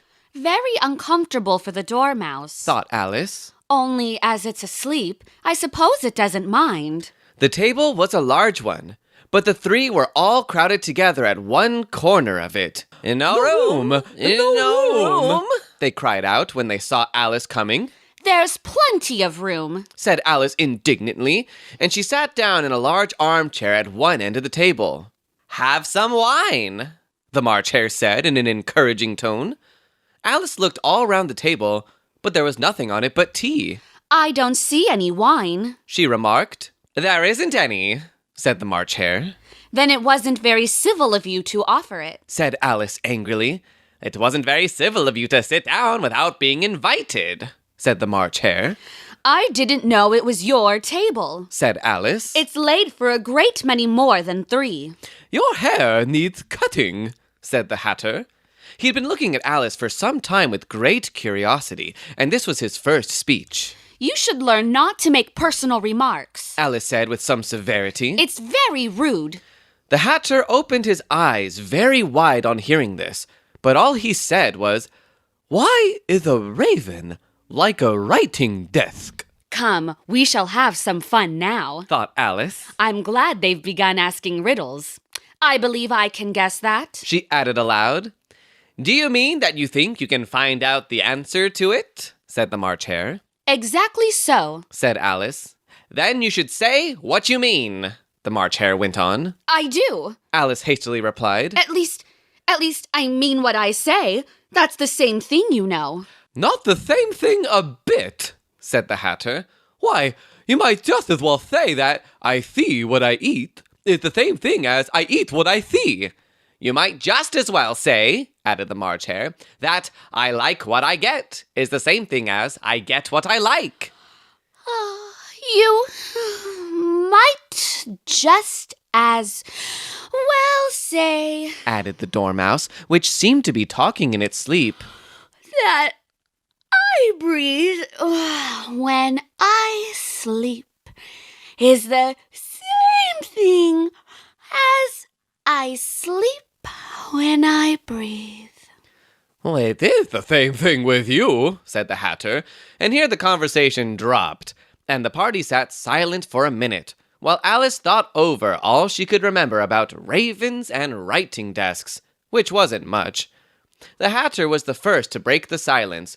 What day of the month is it? He said, turning to Alice. He had taken his watch out of his pocket and was looking at it uneasily, shaking it every now and then, and holding it to his ear. Alice considered a little, and then said, The 4th. 2 days wrong, sighed the Hatter.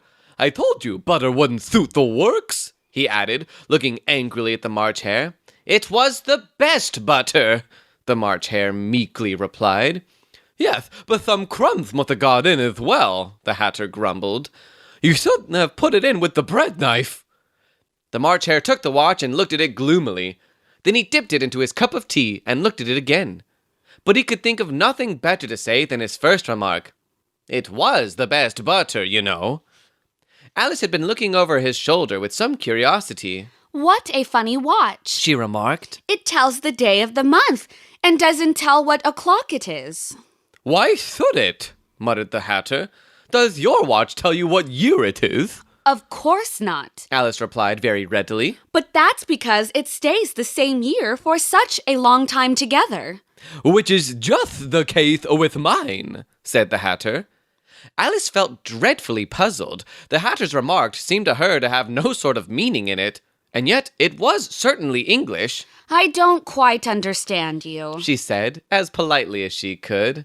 The Dormouse is asleep again, said the Hatter, and he poured a little hot tea upon its nose. The Dormouse shook its head impatiently, and said, without opening its eyes, Of course. Just what I was going to remark myself. Have you guessed the riddle yet? The Hatter said, turning to Alice again. No, I give it up. Alice replied. What's the answer? I haven't the slightest idea, said the Hatter. Nor I, said the March Hare. Alice sighed wearily. I think you might do something better with the time, She said. than wasting it to ask riddles that have no answers. If you knew time as well as I do, said the Hatter, you wouldn't talk about wasting it. It's him, I don't know what you mean. said Alice. Of course you don't, the Hatter said, tossing his head contemptuously. I dare say you never even spoke to time. Perhaps not. Alice cautiously replied. But I know I have to beat time when I learn music. Ah, that accounts for it, said the Hatter.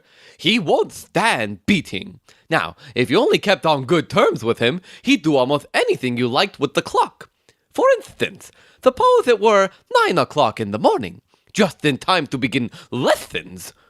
You'd only have to whisper a hint to time, and round goes the clock in a twinkling. 1:30. Time for dinner. I only wish it was, the March Hare said to itself in a whisper.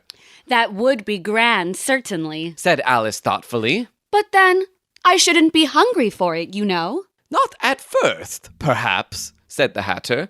But you could keep it to 1:30 as long as you liked. Is that the way you manage? Alice asked. The Hatter shook his head mournfully. Not I, he replied. We quarreled last March, just before he went mad, you know, pointing with his teaspoon at the March Hare. It was at the great concert given by the Queen of Hearts, and I had to sing, Twinkle, twinkle, little bat, How I wonder what you're at. You know the thong, perhaps? I've heard something like it. Said Alice. It goes on, you know, the Hatter continued, in this way. Up above the world you fly, like a tea tray in the sky. Twinkle, twinkle. Here the Dormouse shook itself and began singing in its sleep. Twinkle, twinkle, twinkle, twinkle. And went on so long that they had to pinch it to make it stop. Well, I'd hardly finished the first verse, said the Hatter, when the Queen bawled out, He's murdering the time, off with his head. How dreadfully savage! Exclaimed Alice. And ever since that, the Hatter went on in a mournful tone, he won't do a thing I ask. It's always 6 o'clock now. A bright idea came into Alice's head. Is that the reason so many tea things are put out here? She asked. Yes, that's it, said the Hatter with a sigh. It's always tea time, and we've no time to wash the things between whiles. Then you keep moving round, I suppose, said Alice. Exactly so, said the Hatter, as the things get used up. But what happens when you come to the beginning again? Alice ventured to ask. Suppose we change the subject, the March Hare interrupted, yawning. I'm getting tired of this. I vote the young lady tells us a story. Oh, I'm afraid I don't know one, said Alice, rather alarmed at the proposal. Then the Dormouse shall, they both cried. Wake up, Dormouse! And they pinched it on both sides at once. The Dormouse slowly opened its eyes. I wasn't asleep. It said in a hoarse, feeble voice. I heard every word you fellows were saying. Tell us a story, said the March Hare. Yes, please do, pleaded Alice. And be quick about it, added the Hatter, or you'll be asleep again before it's done. Once upon a time, there were 3 little sisters. The Dormouse began in a great hurry. And their names were Elsie, Lacey, and Tilly. And they lived at the bottom of a well. What did they live on? Said Alice, who always took a great interest in questions of eating and drinking. They lived on treacle, said the Dormouse, after thinking a minute or two. They couldn't have done that, you know, Alice gently remarked. They'd have been ill. So they were. Said the Dormouse. Very ill. Alice tried a little to fancy to herself what such an extraordinary way of living would be like, but it puzzled her too much, so she went on. But why did they live at the bottom of a well? Take some more tea, the March Hare said to Alice very earnestly. I've had nothing yet, Alice replied in an offended tone. so I can't take more. You mean you can't take less, said the Hatter. It's very easy to take more than nothing. Nobody asked your opinion, said Alice. Who's making personal remarks now? The Hatter asked triumphantly. Alice did not quite know what to say to this, so she helped herself to some tea and bread and butter, and then turned to the Dormouse and repeated her question. Why did they live at the bottom of a well? The Dormouse again took a minute or two to think about it, and then said, It was a treacle well. There's no such thing. Alice was beginning very angrily, but the Hatter and the March Hare went, and the Dormouse sulkily remarked, If you can't be civil, you'd better finish the story for yourself. No, please go on. Alice said very humbly. I won't interrupt you again. I dare say there may be one. One indeed, said the Dormouse indignantly. However, he consented to go on. And so 3 little sisters, they were learning to draw, you know. What did they draw? Said Alice, quite forgetting her promise. Treacle, said the Dormouse, without considering at all this time. I want a clean cup, interrupted the Hatter. Let's all move one place on. He moved on as he spoke, and the Dormouse followed him. The March Hare moved into the Dormouse's place, and Alice rather unwillingly took the place of the March Hare. The Hatter was the only one who got any advantage from the change, and Alice was a good deal worse off than before, as the March Hare had just upset the milk jug into his plate. Alice did not wish to offend the Dormouse again, so she began very cautiously. But I don't understand. Where did they draw the treacle from? You can draw water out of a water well, said the Hatter, though I think you could draw treacle out of a treacle well, eh, stupid?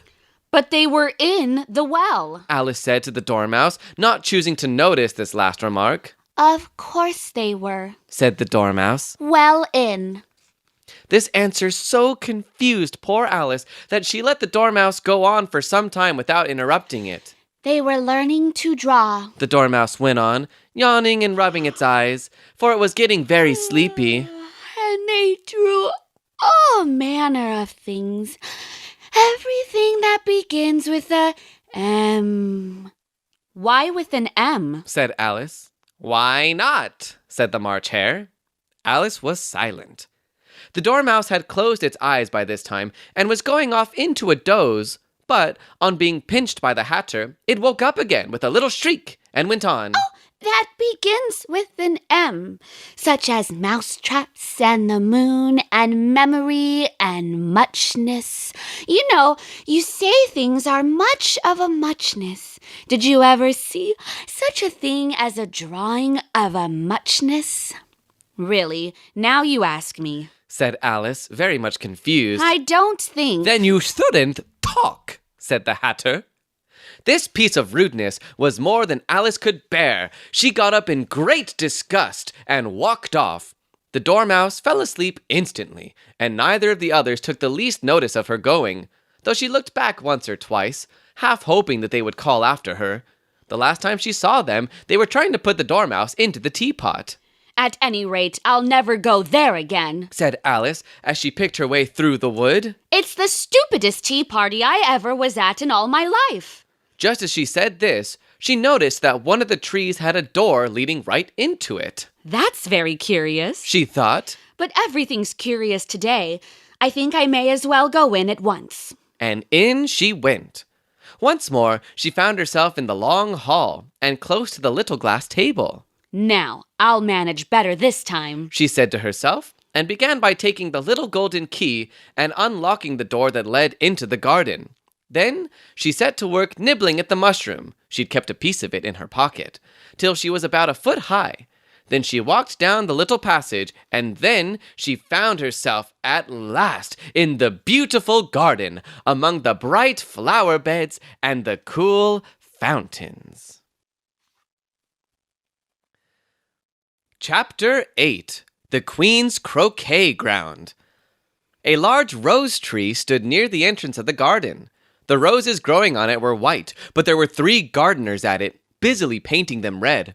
Alice thought this a very curious thing, and she went nearer to watch them.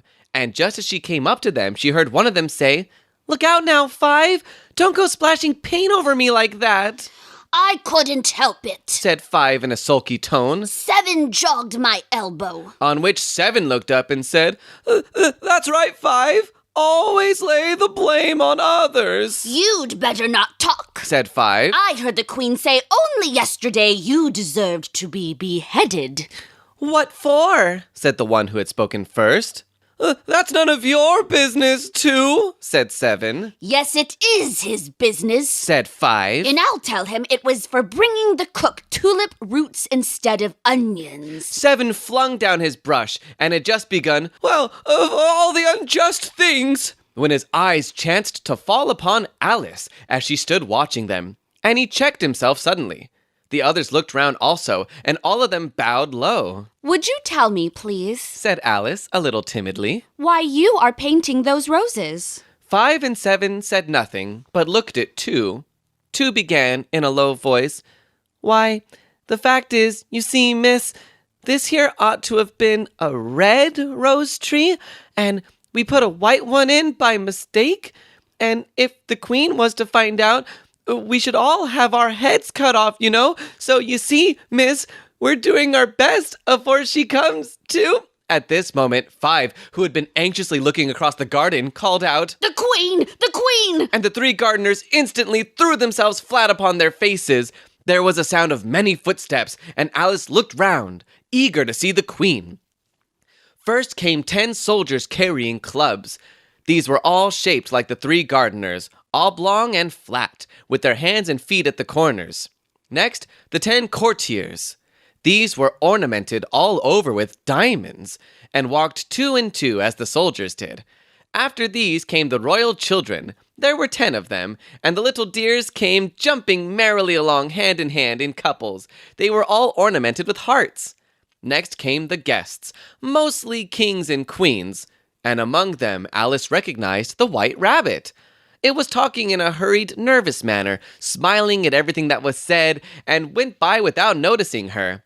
Then followed the Knave of Hearts, carrying the king's crown on a crimson velvet cushion. And, last of all, this grand procession, came the King and Queen of Hearts. Alice was rather doubtful whether she ought not to lie down on her face like the 3 gardeners, but she could not remember ever having heard of such a rule at processions. And besides, what would be the use of a procession, Thought she. if people had to lie down on their faces so that they couldn't see it? So she stood where she was and waited. When the procession came opposite to Alice, they all stopped and looked at her, and the queen said, severely, Who is this? She said it to the Knave of Hearts, who only bowed and smiled in reply. Idiot! Said the queen, tossing her head impatiently, and, turning to Alice, she went on. What's your name, child? My name is Alice, so please your majesty. Said Alice very politely, but she added to herself, Why, they're only a pack of cards after all. I needn't be afraid of them. And who are these? said the queen, pointing to the 3 gardeners who were lying round the rose tree. For, you see, as they were lying on their faces, and the pattern on their backs was the same as the rest of the pack, she could not tell whether they were gardeners, or soldiers, or courtiers, or 3 of her own children. How should I know? Said Alice, surprised at her own courage. It's no business of mine. The queen turned crimson with fury, and after glaring at her for a moment like a wild beast, began screaming, Off with her head! Off with... Nonsense! said Alice, very loudly and decidedly, and the queen was silent. The king laid his hand upon her arm and timidly said, Consider, my dear, she is only a child. The queen turned angrily away from him and said to the knave, Turn them over! The knave did so, very carefully, with 1 foot. Get up! Said the queen in a shrill, loud voice, and the 3 gardeners instantly jumped up and began bowing to the king, the queen, the royal children, and everybody else. Leave off that! Screamed the queen, You make me giddy! and then, turning to the rose tree, she went on. What have you been doing here? May it please your majesty, said 2 in a very humble tone, going down on 1 knee as he spoke. We were trying, I see. said the queen, who had meanwhile been examining the roses. Off with their heads! And the procession moved on, 3 of the soldiers remaining behind to execute the unfortunate gardeners, who ran to Alice for protection. You shan't be beheaded. Said Alice, and she put them into a large flower pot that stood near. The 3 soldiers wandered about for a minute or 2, looking for them, and then quietly marched off after the others. Are their heads off? Shouted the queen. Their heads are gone, if it please your majesty. The soldier shouted in reply. That's right. Shouted the queen. Can you play croquet? The soldiers were silent and looked at Alice, as the question was evidently meant for her. Yes. Shouted Alice. Come on then. Roared the queen, and Alice joined the procession, wondering very much what would happen next. It's a very fine day, said a timid voice at her side. She was walking by the White Rabbit, who was peeping anxiously into her face. Very. Said Alice. Where's the Duchess? Hush, hush, said the rabbit in a low, hurried tone. He looked anxiously over his shoulder as he spoke, and then raised himself upon tiptoe, put his mouth close to her ear, and whispered, She's under sentence for execution. What for? Said Alice. Did you say, what a pity? The rabbit asked. No, I didn't. Said Alice. I don't think it's at all a pity. I said what for. She boxed the queen's ears, the rabbit began. Alice gave a little scream of laughter. Oh, hush, the rabbit whispered in a frightened tone. The queen will hear you. You see, she came rather late, and the queen said... Get to your places. Shouted the queen in a voice of thunder, and people began running about in all directions, tumbling up against each other. However, they got settled down in a minute or 2, and the game began. Alice thought she had never seen such a curious croquet ground in her life. It was all ridges and furrows. The croquet balls were live hedgehogs, and the mallets live flamingos, and the soldiers had to double themselves up and stand on their hands and feet to make the arches. The chief difficulty Alice found at first was in managing her flamingo. She succeeded in getting its body tucked away comfortably enough under her arm, with its legs hanging down, but generally, just as she had got its neck nicely straightened out, and was going to give the hedgehog a blow with its head, it would twist itself round and look up into her face with such a puzzled expression that she could not help bursting out laughing. And when she had got its head down and was going to begin again, it was very provoking to find that the hedgehog had unrolled itself and was in the act of crawling away. Besides all this, there was generally a ridge or a furrow in the way wherever she wanted to send the hedgehog to, and, as the doubled-up soldiers were always getting up and walking off to other parts of the ground, Alice soon came to the conclusion that it was a very difficult game indeed. The players all played at once without waiting for turns, quarreling all the while and fighting for the hedgehogs. And in a very short time the queen was in a furious passion and went stamping about and shouting, Off with his head! or Off with her head! about once in a minute.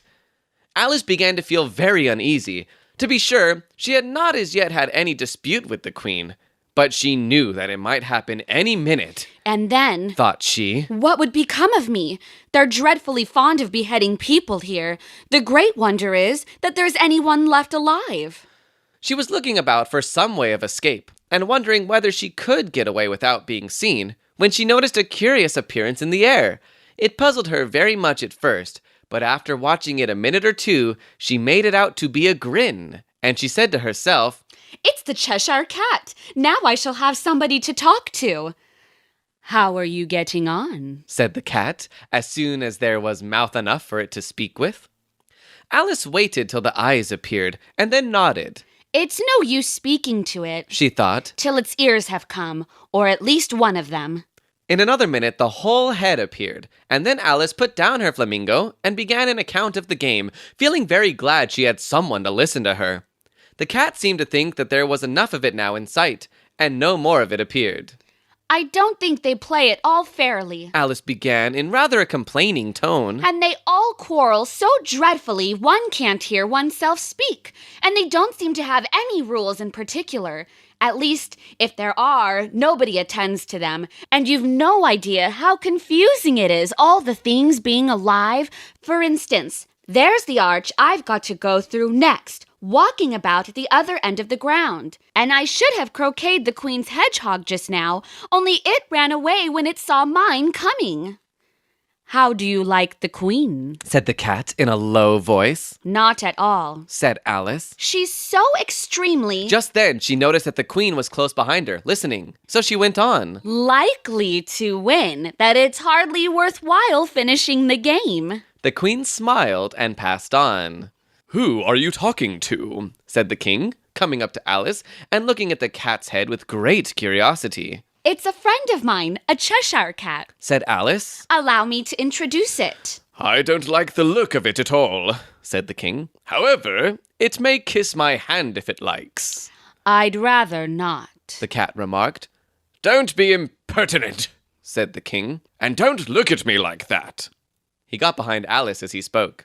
A cat may look at a king. Said Alice. I've read that in some book, but I don't remember where. Well, it must be removed. Said the king very decidedly, and he called to the queen who was passing at the moment. My dear, I wish you would have this cat removed. The queen had only one way of settling all difficulties, great or small. Off with his head! She said, without even looking round. I'll fetch the executioner myself, Said the king eagerly, and he hurried off. Alice thought she might as well go back and see how the game was going on, as she heard the queen's voice in the distance, screaming with passion. She had already heard her sentence 3 of the players to be executed for having missed their turns, and she did not like the look of things at all, as the game was in such confusion that she never knew whether it was her turn or not. So she went off in search of her hedgehog. The hedgehog was engaged in a fight with another hedgehog, which seemed to Alice an excellent opportunity for croqueting one of them with the other. The only difficulty was that her flamingo was gone across to the other side of the garden, where Alice could see it trying in a helpless sort of way to fly up into a tree. By the time she had caught the flamingo and brought it back, the fight was over, and both the hedgehogs were out of sight. But it doesn't matter much, Thought Alice. as all the arches are gone from this side of the ground. So she tucked it away under her arm, that it might not escape again, and went back to have a little more conversation with her friend.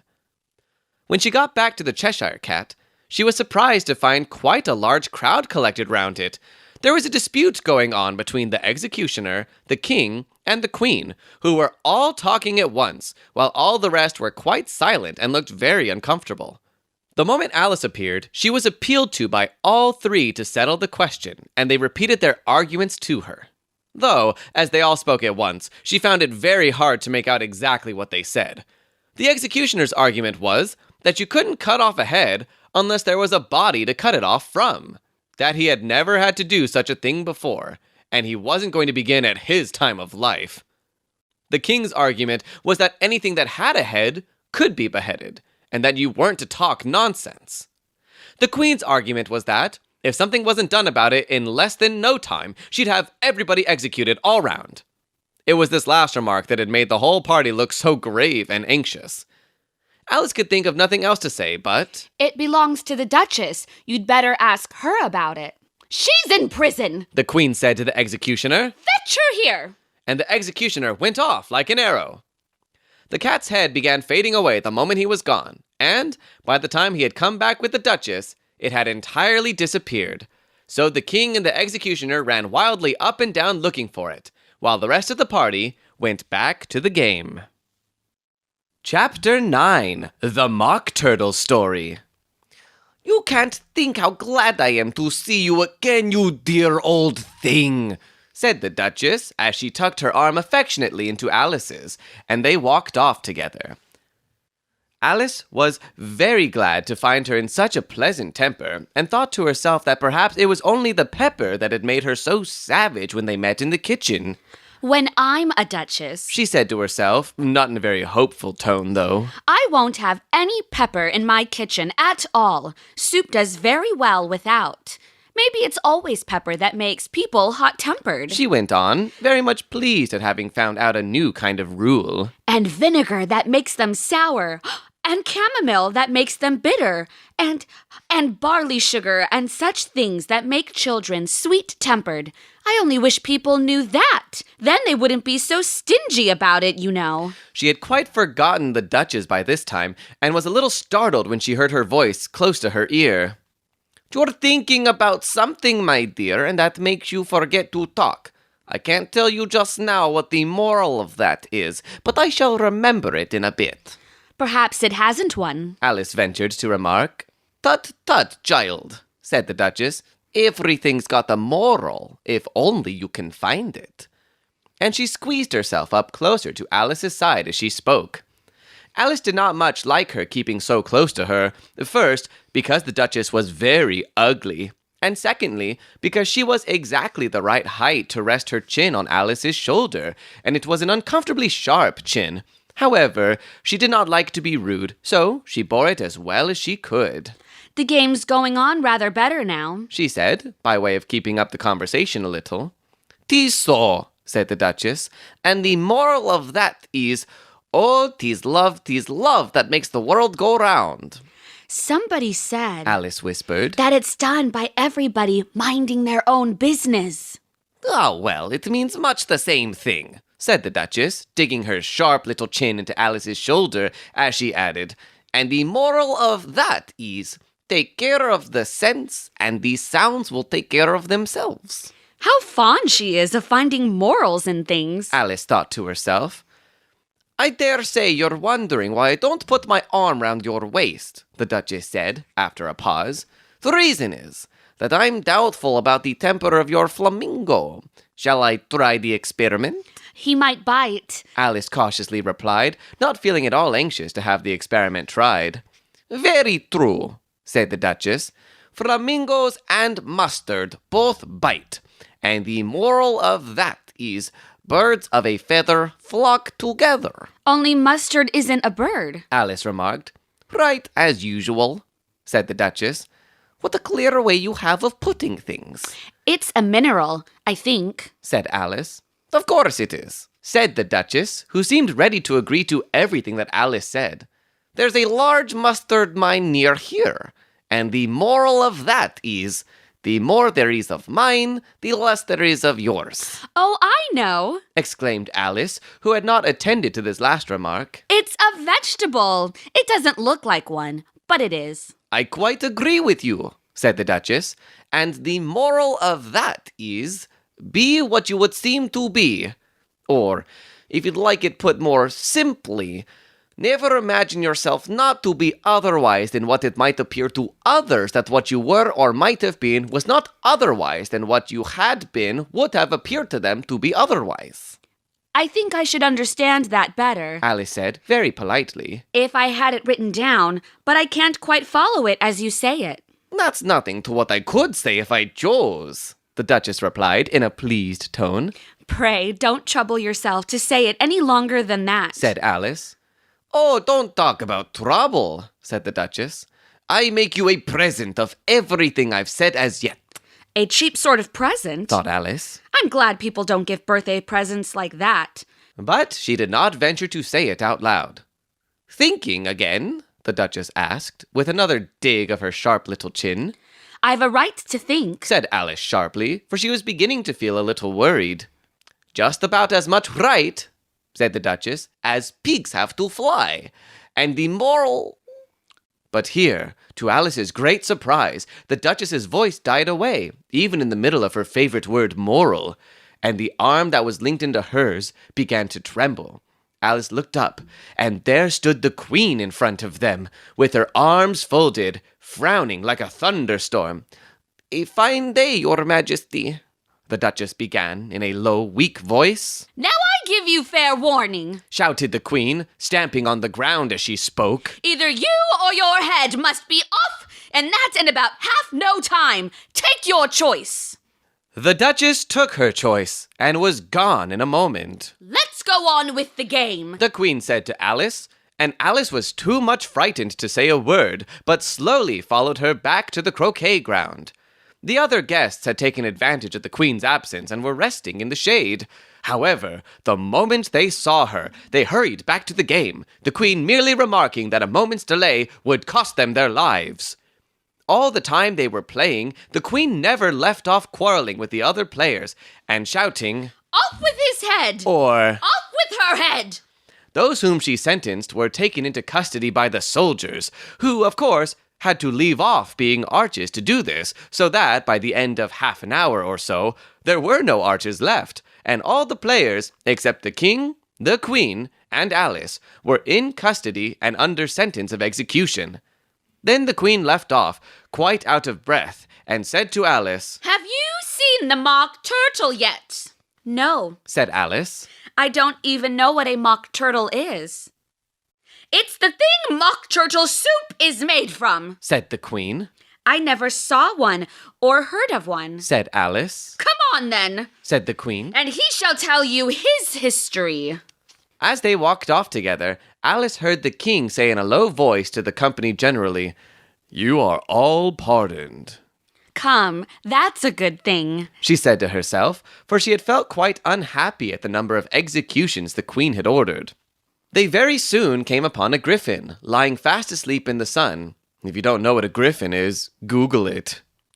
Up, lazy thing, Said the Queen. and take this young lady to see the mock turtle, and to hear his history. I must go back and see after some executions I have ordered. And she walked off, leaving Alice alone with the griffin. Alice did not quite like the look of the creature, but on the whole, she thought it would be quite as safe to stay with it as to go after that savage Queen. So she waited. The griffin sat up and rubbed its eyes. Then it watched the Queen till she was out of sight. Then it chuckled. What fun, said the griffin, half to itself, half to Alice. What is the fun? Said Alice. Why, she, said the griffin. It's all her fancy, that. They never executes nobody, you know. Come on, Everybody says come on here. thought Alice as she went slowly after it. I never was so ordered about before in all my life, never. They had not gone far before they saw the Mock Turtle in the distance, sitting sad and lonely on a little ledge of rock, and, as they came nearer, Alice could hear him sighing as if his heart would break. She pitied him deeply. What is his sorrow? She asked the Gryphon. And the Gryphon answered, very nearly in the same words as before, "It's all his fancy, that. He hasn't got no sorrow, you know. Come on." So they went up to the Mock Turtle, who looked at them with large eyes full of tears, but said nothing. "This here young lady," said the Gryphon, "she wants for to know your history, she do." "I'll tell it her," said the Mock Turtle in a deep, hollow tone. "Sit down, both of you, and don't speak a word till I've finished." So they sat down, and nobody spoke for some minutes. Alice thought to herself, I don't see how he can ever finish if he doesn't begin. but she waited patiently. "Once," said the Mock Turtle at last, with a deep sigh, "I was a real turtle." These words were followed by a very long silence, broken only by an occasional exclamation of from the Gryphon, and the constant heavy sobbing of the Mock Turtle. Alice was very nearly getting up and saying, Thank you, sir, for your interesting story. but she could not help thinking there must be more to come, so she sat still and said nothing. "When we were little," the Mock Turtle went on at last, more calmly, though still sobbing a little now and then, "we went to school in the sea. The master was an old turtle. We used to call him Tortoise." Why did you call him Tortoise if he wasn't one? Alice asked. "We called him Tortoise because he taught us," said the Mock Turtle angrily. "Really, you are very dull." "You ought to be ashamed of yourself for asking such a simple question," added the Gryphon. And then they both sat silent and looked at poor Alice, who felt ready to sink into the earth. At last the Gryphon said to the Mock Turtle, "Drive on, old fellow. Don't be all day about it." And he went on in these words. "Yes, we went to school in the sea, though you mayn't believe it," I never said I didn't. interrupted Alice. "You did," said the Mock Turtle. "Hold your tongue," added the Gryphon, before Alice could speak again. The Mock Turtle went on. "We had the best of educations. In fact, we went to school every day," I've been to a day school too. said Alice. You needn't be so proud as all that. "With extras?" asked the Mock Turtle a little anxiously. Yes, Said Alice. we learned French and music. "And washing?" said the Mock Turtle. Certainly not. Said Alice indignantly. "Ah, then yours wasn't a really good school," said the Mock Turtle in a tone of great relief. "Now, at ours they had at the end of the bill French, music, and washing extra," You couldn't have wanted it much. said Alice. Living at the bottom of the sea. "I couldn't afford to learn it," said the Mock Turtle with a sigh. "I only took the regular course," What was that? inquired Alice. "Reeling and writhing, of course, to begin with," the Mock Turtle replied, "and then the different branches of arithmetic, ambition, distraction, uglification, and derision," I never heard of uglification. Alice ventured to say. What is it? The Gryphon lifted up both its paws in surprise. Never heard of uglifying? It exclaimed. You know what to beautify is, I suppose. Yes. Said Alice doubtfully. It means to make anything prettier. Well then, the Gryphon went on, if you don't know what to uglify is, you are a simpleton. Alice did not feel encouraged to ask any more questions about it, so she turned to the Mock Turtle and said, What else had you to learn? "Well, there was mystery," the Mock Turtle replied, counting off the subjects on his flappers. "Mystery, ancient and modern, with seaography, then drawling. The drawling master was an old conger eel that used to come once a week. He taught us drawling, stretching, and fainting in coils," What was that like? said Alice. "Well, I can't show it you myself," the Mock Turtle said. "I'm too stiff, and the Griffin never learned it. Hadn't time, said the Griffin.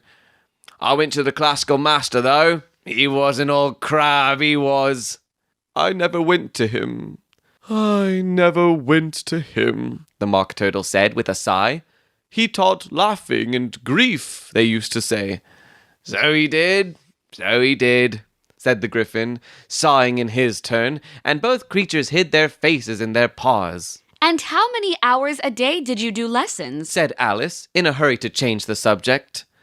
10 hours the first day, said the Mock Turtle. 9 the next, and so on. What a curious plan, exclaimed Alice. Well, that's the reason they're called lessons, the Griffin remarked, because they lessen from day to day.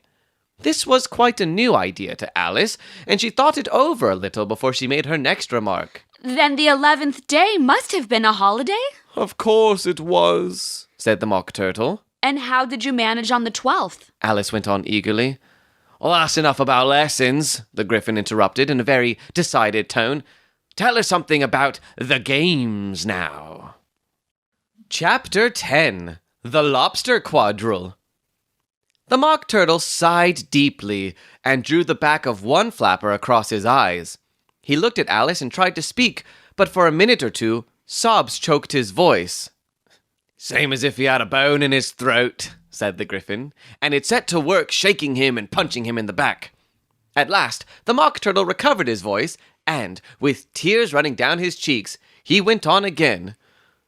You may not have lived much under the sea, I haven't, said Alice. And perhaps you were never even introduced to a lobster.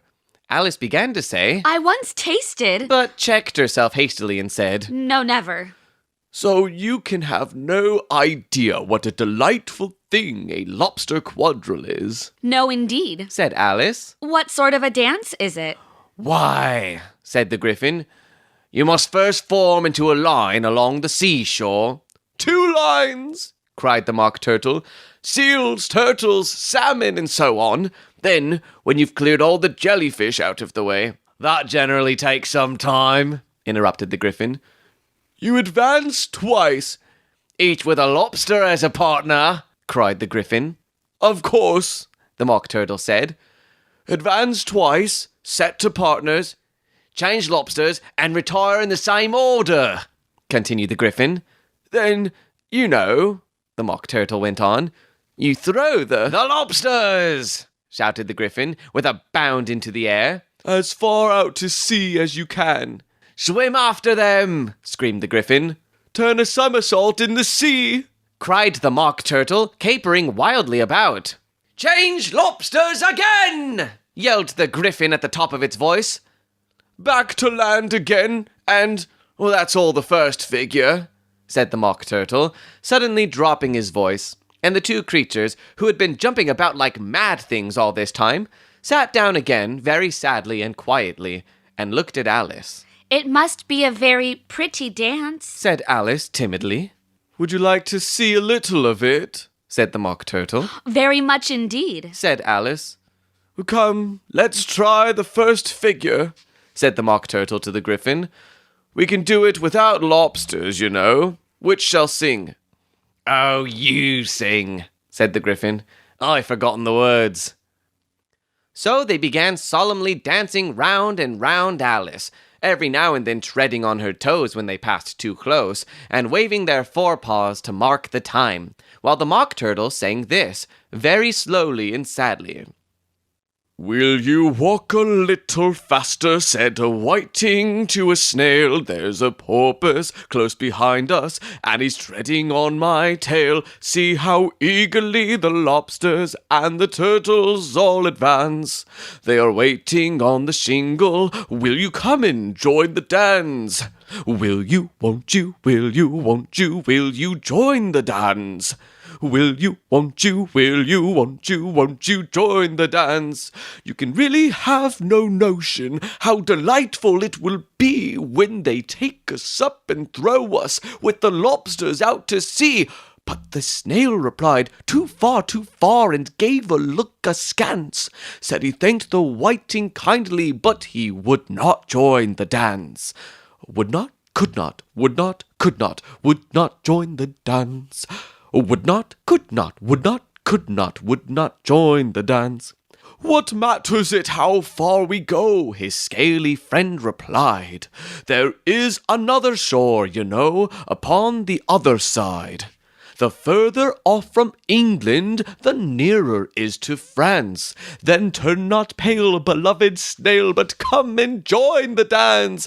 Will you, won't you, will you, won't you, will you join the dance? Will you, won't you, will you, won't you join the dance?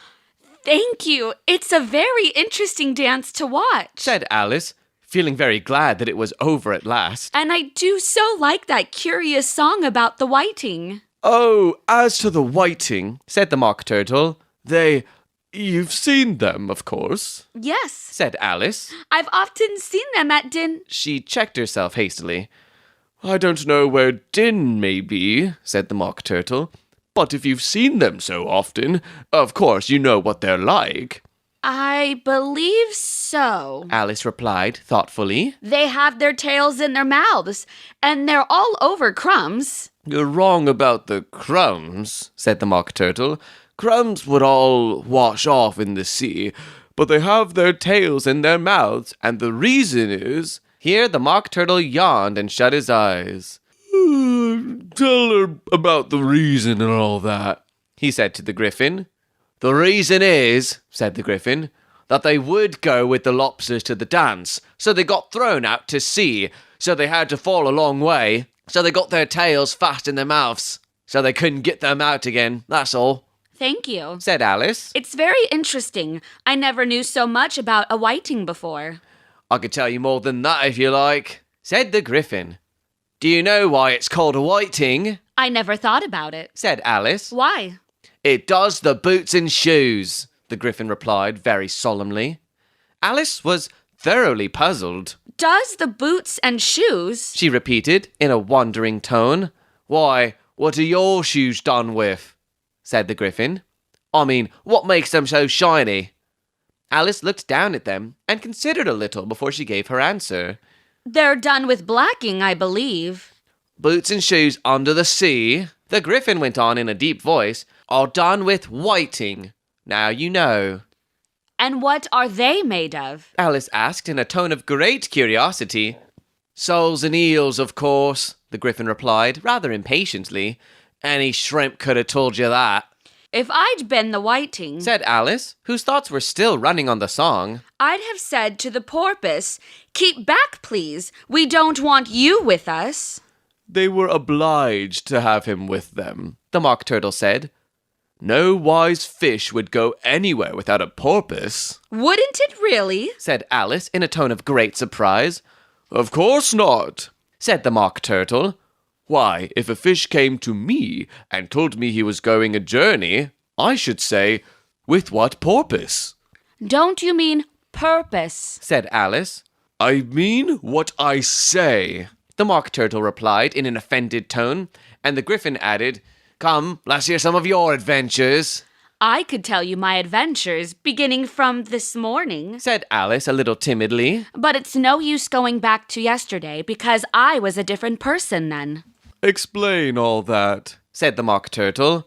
No, the adventures first, Said the Griffin in an impatient tone. Explanations take such a dreadful time. So Alice began telling them her adventures from the time when she first saw the White Rabbit. She was a little nervous about it. Just at first, the two creatures got so close to her, one on each side, and opened their eyes and mouths so very wide. But she gained courage as she went on. Her listeners were perfectly quiet till she got to the part about her repeating, "You are old, Father William," to the caterpillar, and the words all coming different. And then the Mock Turtle drew a long breath and said, That's very curious. "It's all about as curious as it can be," said the Griffin. It all came different, The Mock Turtle repeated thoughtfully. I should like to hear her try and repeat something now. Tell her to begin. He looked at the Griffin as if he thought it had some kind of authority over Alice. Stand up and repeat, "'Tis the voice of the sluggard," Said the Griffin. How the creatures order one about and make one repeat lessons, thought Alice. I might just as well be at school at once. However, she got up and began to repeat it, but her head was so full of the lobster quadrille that she hardly knew what she was saying, and the words came very queer indeed. "'Tis the voice of the lobster," I heard him declare. "You have baked me too brown, I must sugar my hair." As a duck with his eyelids, so he with his nose trims his belt and his buttons and turns out his toes. When the sands are all dry, he is gay as a lark and will talk in contemptuous tones of the shark. But when the tide rises and the sharks are around, his voice has a timid and tremulous sound. "Well, that's different from what I used to say when I was a child," said the Gryphon. "Well, I never heard it before," said the Mock Turtle, "but it sounds uncommon nonsense." Alice said nothing. She had sat down again with her face in her hands, wondering if anything would ever happen in a natural way again. "I should like to have it explained," said the Mock Turtle. "She can't explain it," said the Gryphon hastily. "Go on with the next verse." "But about the toes," the Mock Turtle persisted. "How could he turn them out with his nose, you know?" "It's the first position in dancing," Alice said, but she was dreadfully puzzled by the whole thing and longed to change the subject. "Go on with the next verse," the Gryphon replied impatiently. "It begins, 'I passed by his garden.'" Alice did not dare to disobey, though she felt sure it would all come wrong. So she went on in a trembling voice. "I passed by his garden and marked with one eye how the owl and the panther were sharing a pie. The panther took pie crust and gravy and meat, while the owl had the dish as its share of the treat. When the pie was all finished, the owl, as a boon, was kindly permitted to pocket the spoon, while the panther received knife and fork with a growl and concluded the banquet by, "What is the use of repeating all that stuff?" the Mock Turtle interrupted. "If you don't explain it as you go on, it's by far the most confusing thing I ever heard." "Yes, I think you better leave off," said the Gryphon, and Alice was only too glad to do so. "Shall we try another figure of the lobster quadrille?" the Gryphon went on. "Or would you like the Mock Turtle to sing you another song?" "Oh, a song, please, if the Mock Turtle would be so kind," Alice replied, so eagerly that the Gryphon said, in a rather offended tone, "No accounting for tastes. Sing her turtle soup, will you, old fellow?" The Mock Turtle sighed deeply, and began, in a voice sometimes choked with sobs, to sing this. "Beautiful soup so rich and green, waiting in a hot tureen. Who for such dainties would not stoop? Soup of the evening, beautiful soup. Soup of the evening, beautiful soup. Beautiful soup. Beautiful soup.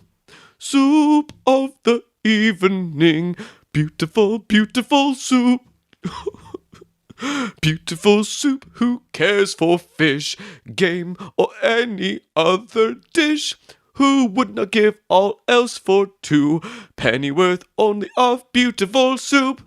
Pennyworth only of beautiful soup. Beautiful soup. Beautiful soup. Soup of the evening. Beautiful, beautiful soup. "Chorus again!" cried the Gryphon, and the Mock Turtle had just begun to repeat it when a cry of, "The trial's beginning!" was heard in the distance. "Come on!" cried the Gryphon, and taking Alice by the hand, it hurried off without waiting for the end of the song. "What trial is it?" Alice panted as she ran, but the Gryphon only answered, "Come on!" and ran the faster, while more and more faintly came, carried on the breeze that followed them, the melancholy words, "Soup of the evening, beautiful, beautiful soup." Chapter 11. Who Stole the Tarts? The King and Queen of Hearts were seated on their throne when they arrived, with a great crowd assembled about them, all sorts of little birds and beasts, as well as the whole pack of cards. The knave was standing before them in chains, with a soldier on each side to guard him. And near the king was the white rabbit, with the trumpet in one hand and a scroll of parchment in the other. In the very middle of the court was a table, with a large dish of tarts upon it. They looked so good that it made Alice quite hungry to look at them. I wish they'd get the trial done. She thought. And hand round the refreshments.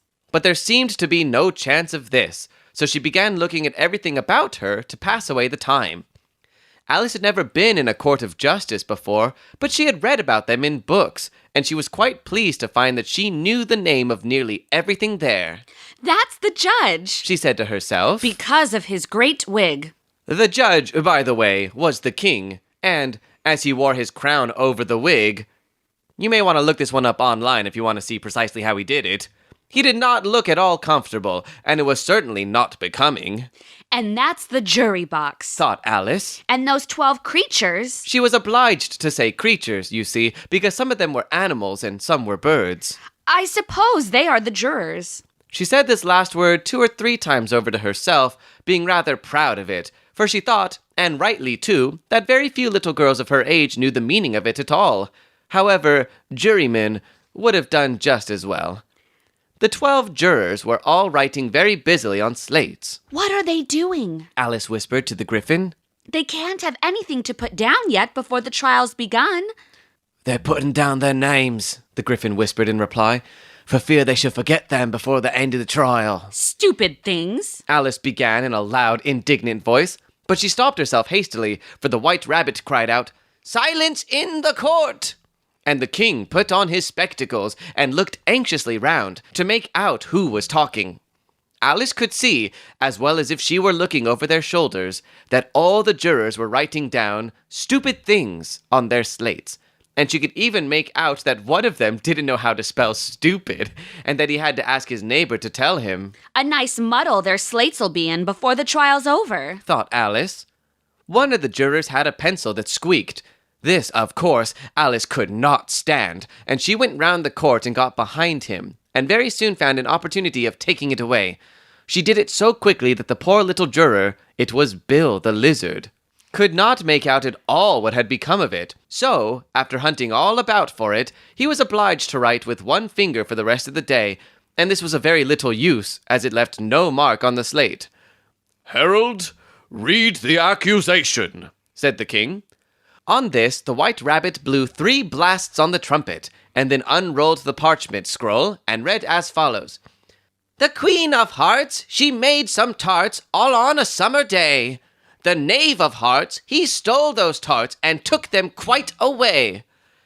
"Consider your verdict," the king said to the jury. Not yet, the rabbit hastily interrupted. "There's a great deal to come before that." "Call the first witness," said the king, and the white rabbit blew 3 blasts on the trumpet and called out, "First witness!" The first witness was the Hatter. He came in with a teacup in one hand and a piece of bread and butter in the other. "I beg pardon, your majesty," he began, "for bringing thee then, but I hadn't quite finished my tea when I was sent for." "You ought to have finished," said the king. "When did you begin?" The Hatter looked at the March Hare, who had followed him into the court, arm in arm with the Dormouse. 14th of March, I think it was, he said. 15th, said the March Hare. 16th, added the Dormouse. "Write that down," the king said to the jury, and the jury eagerly wrote down all 3 dates on their slates, and then added them up, and reduced the number to shillings and pence. "Take off your hat," the king said to the Hatter. "It isn't mine," said the Hatter. "Stolen?" the king exclaimed, turning to the jury, who instantly made a memorandum of the fact.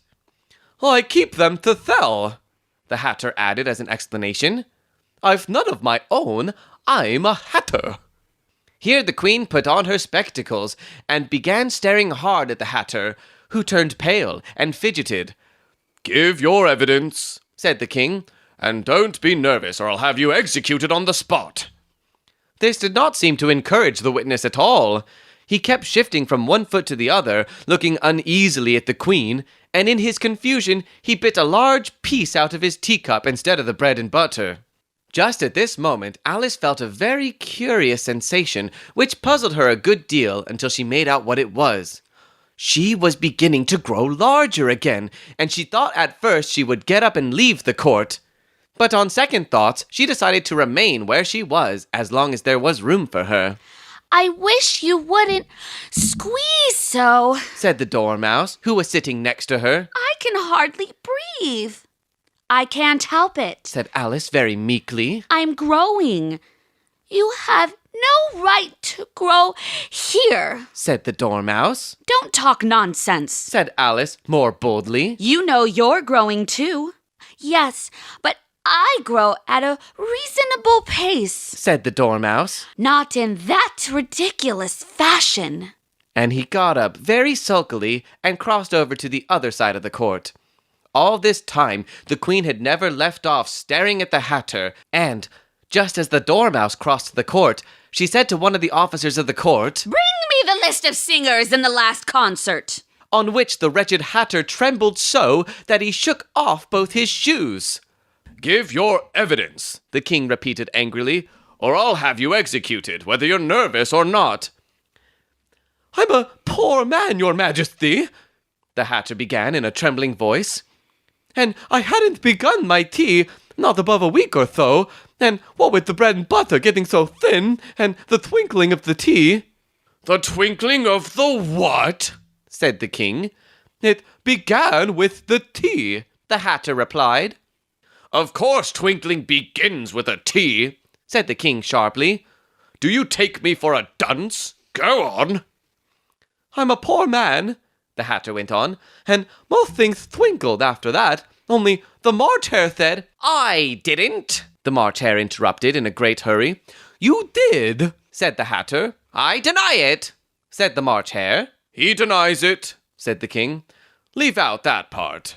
Well, at any rate, the Dormouse said, the Hatter went on, looking anxiously round to see if he would deny it too.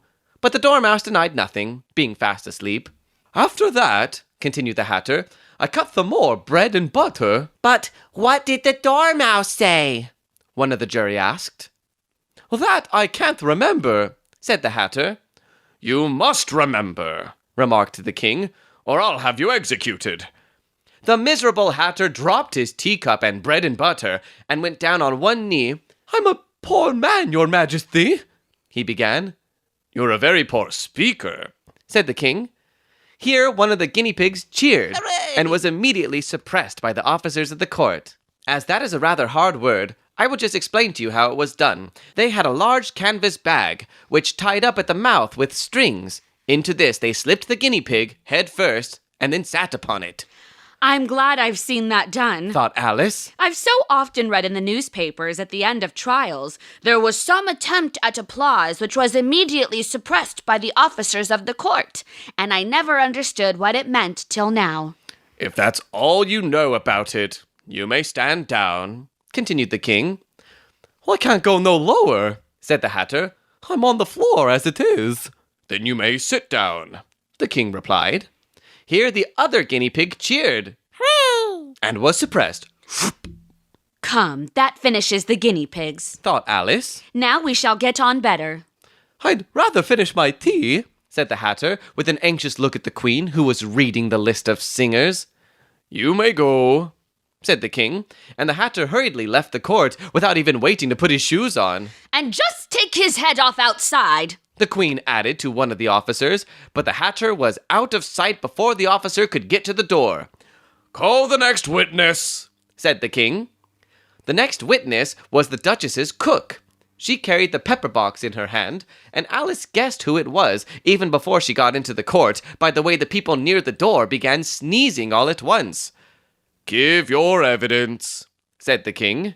Shan't, said the cook. The king looked anxiously at the White Rabbit, who said in a low voice, Your Majesty must cross-examine this witness. Well, if I must, I must, the king said with a melancholy air, and, after folding his arms and frowning at the cook till his eyes were nearly out of sight, he said in a deep voice, What are tarts made of? Pepper mostly, said the cook.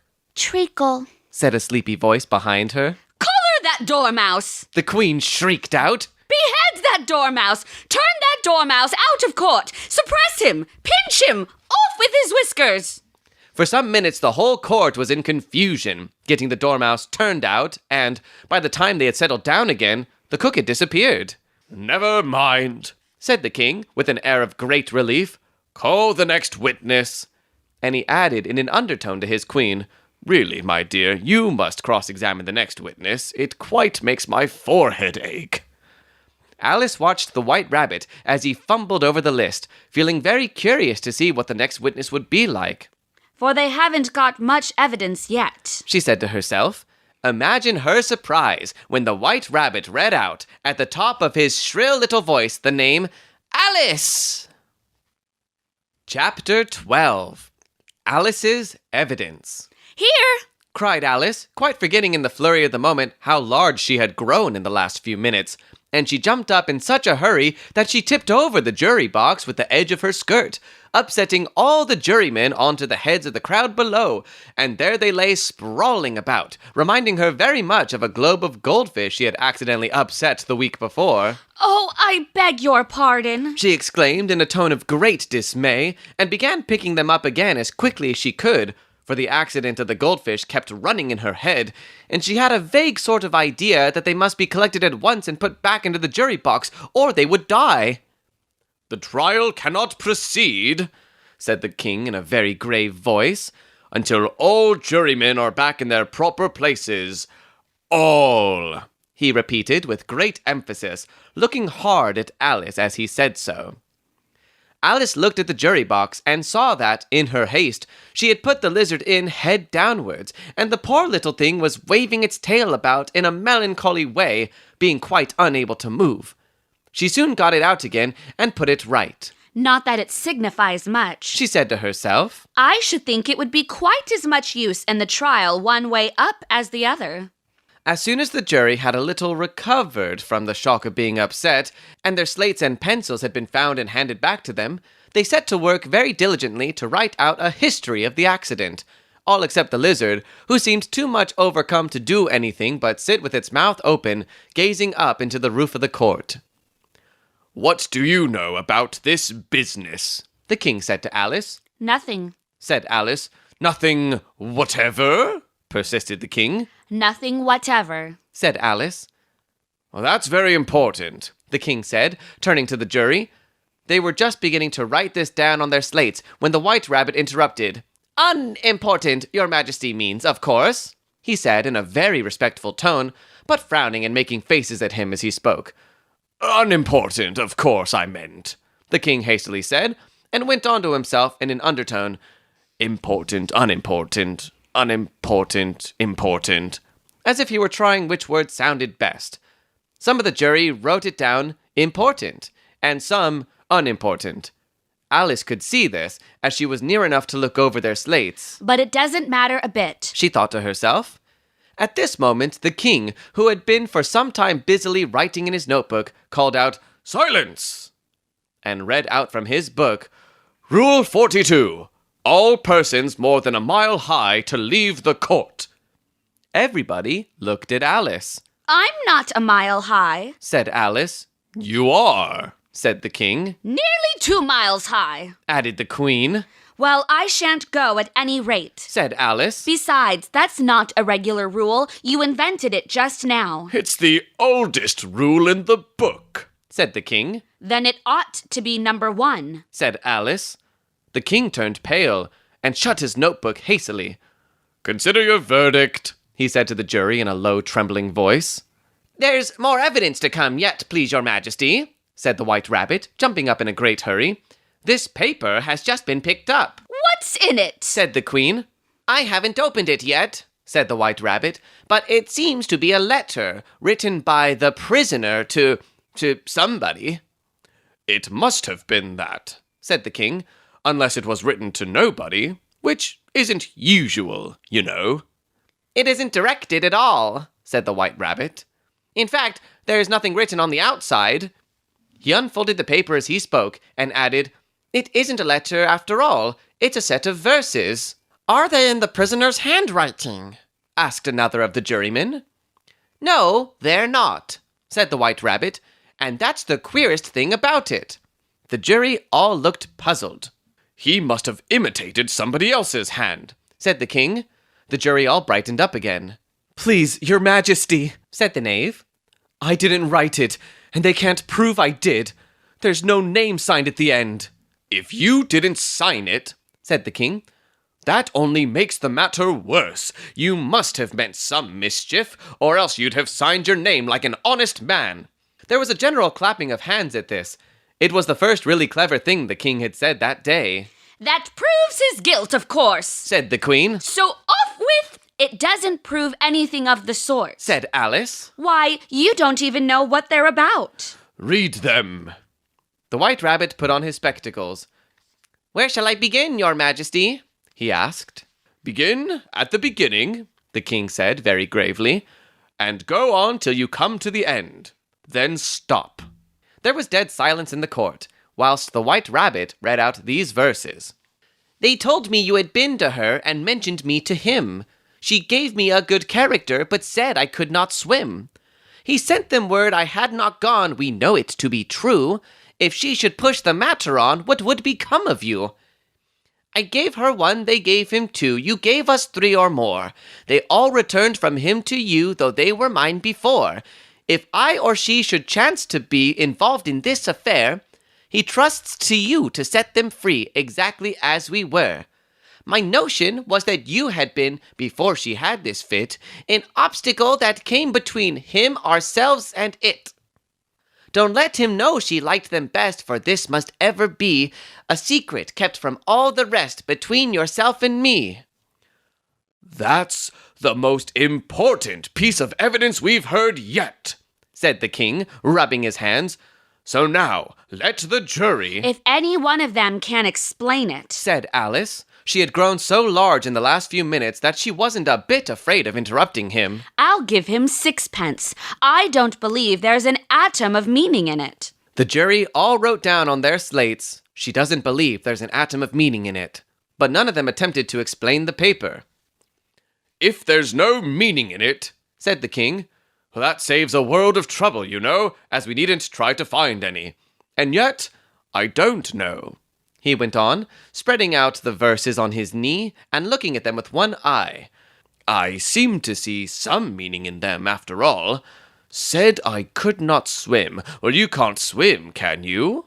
he added, turning to the knave. The knave shook his head sadly. "Do I look like it?" he said, which he certainly did not, being made entirely of cardboard.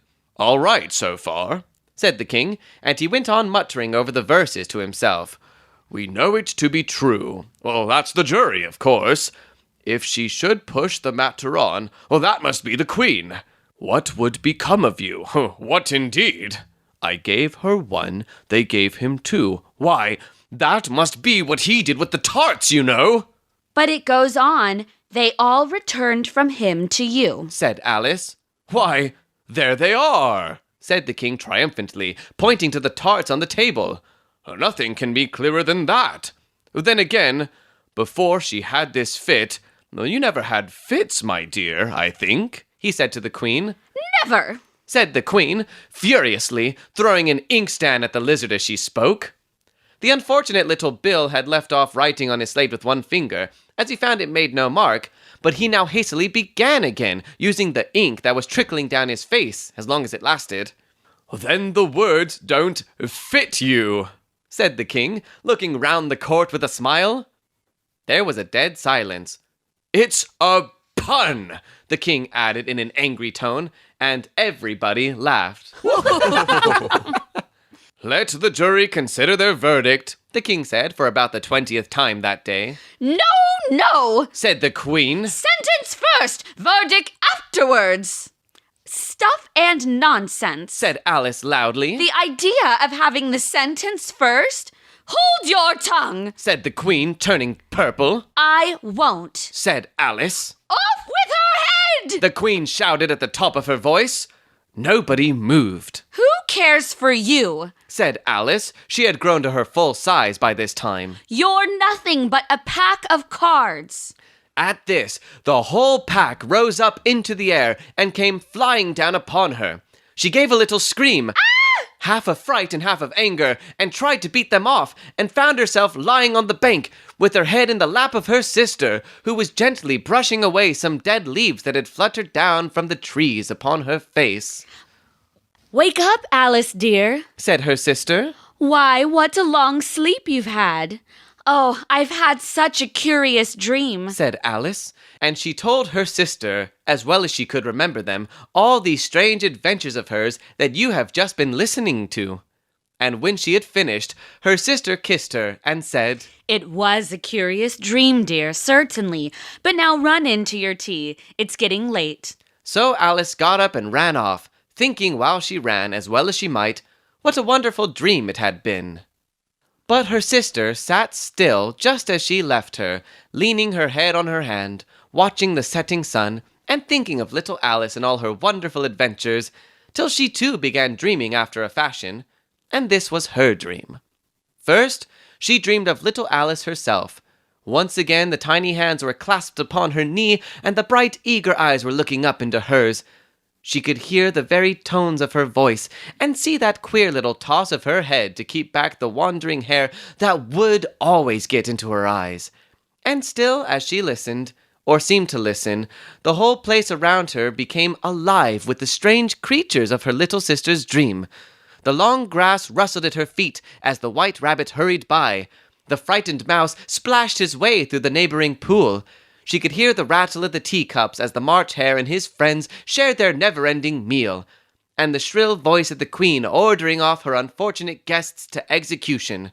Once more, the pig baby was sneezing on the Duchess's knee, while plates and dishes crashed around it. Once more, the shriek of the griffin, the squeaking of the lizard's slate pencil, and the choking of the suppressed guinea pigs filled the air, mixed up with the distant sob of the miserable mock turtle. So she sat on, with closed eyes, and half believed herself in Wonderland, though she knew she had but to open them again, and all would change to dull reality. The grass would be only rustling in the wind, and the pool rippling to the waving of the reeds. The rattling teacups would change to tinkling sheep bells, and the Queen's shrill cries to the voice of the shepherd boy. And the sneeze of the baby, the shriek of the griffin, and all the other queer noises would change, she knew, to the confused clamor of the busy farmyard, while the lowing of the cattle in the distance would take the place of the mock turtle's heavy sobs. Lastly, she pictured to herself how this same little sister of hers would, in the aftertime, be herself a grown woman, and how she would keep, through all her riper years, the simple and loving heart of her childhood, and how she would gather about her other little children, and make their eyes bright and eager with many a strange tale, perhaps even with the dream of Wonderland of long ago, and how she would feel with all their simple sorrows, and find a pleasure in all their simple joys, remembering her own child life and the happy summer days. And that is the end of the story. I call that resolution a beautiful and relaxing one. Wouldn't you agree? Oh, I definitely, yes. So to those of you who have journeyed with us this entire time, thank you so much. We appreciate you listening in to us reading this wonderful classic. Would you like to thank the readers right here? Sure. So thank you to all the listeners for... Oh, there it is. Listeners, my bad.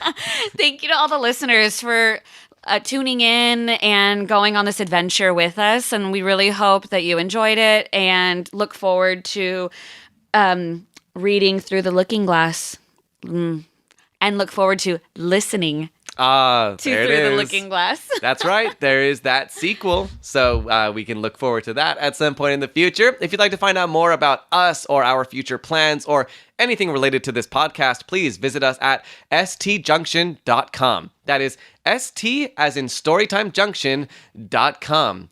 Of course, a big thank you to Micah Jess for the use of our theme song. You can find her on Twitter, Instagram, SoundCloud at Micah Jess. She makes a lot of beautiful tunes, so go find them, go support her. She's a fun person. And as we wrap up this book, a massive, gracious thank you to Dominique Simone, the wonderful, the talented. Thank you so much for closing out this book with us. Thank you so much for having me be involved with this. It was play such a Alice. fun journey. Yes, I would have nobody else play Alice but you. And we'll catch you guys next time on Storytime Junction. Bye.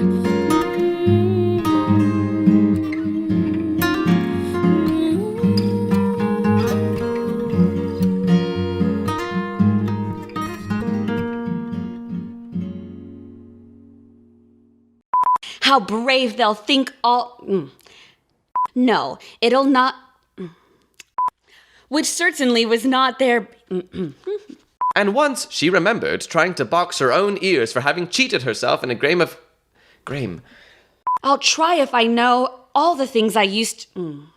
And in that case, I can go back by...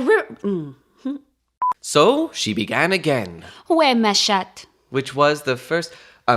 really inquisitive. Oui, ma chatte. Yes. Okay. I beg your pardon, said the mouse, frowning, but very politely. Oh, sorry, that was not polite. But who is to give the prizes? Okay. This speeched cause... This speeched. Only I don't think Alice went on. that they'll let Dinah stop... Okay, There ought to be a... And perhaps after all, it might tell her something worth hearing. I'm going to approach that differently and hit start on the timer. Alice thought, I've tried to say, how doth the little busy bee?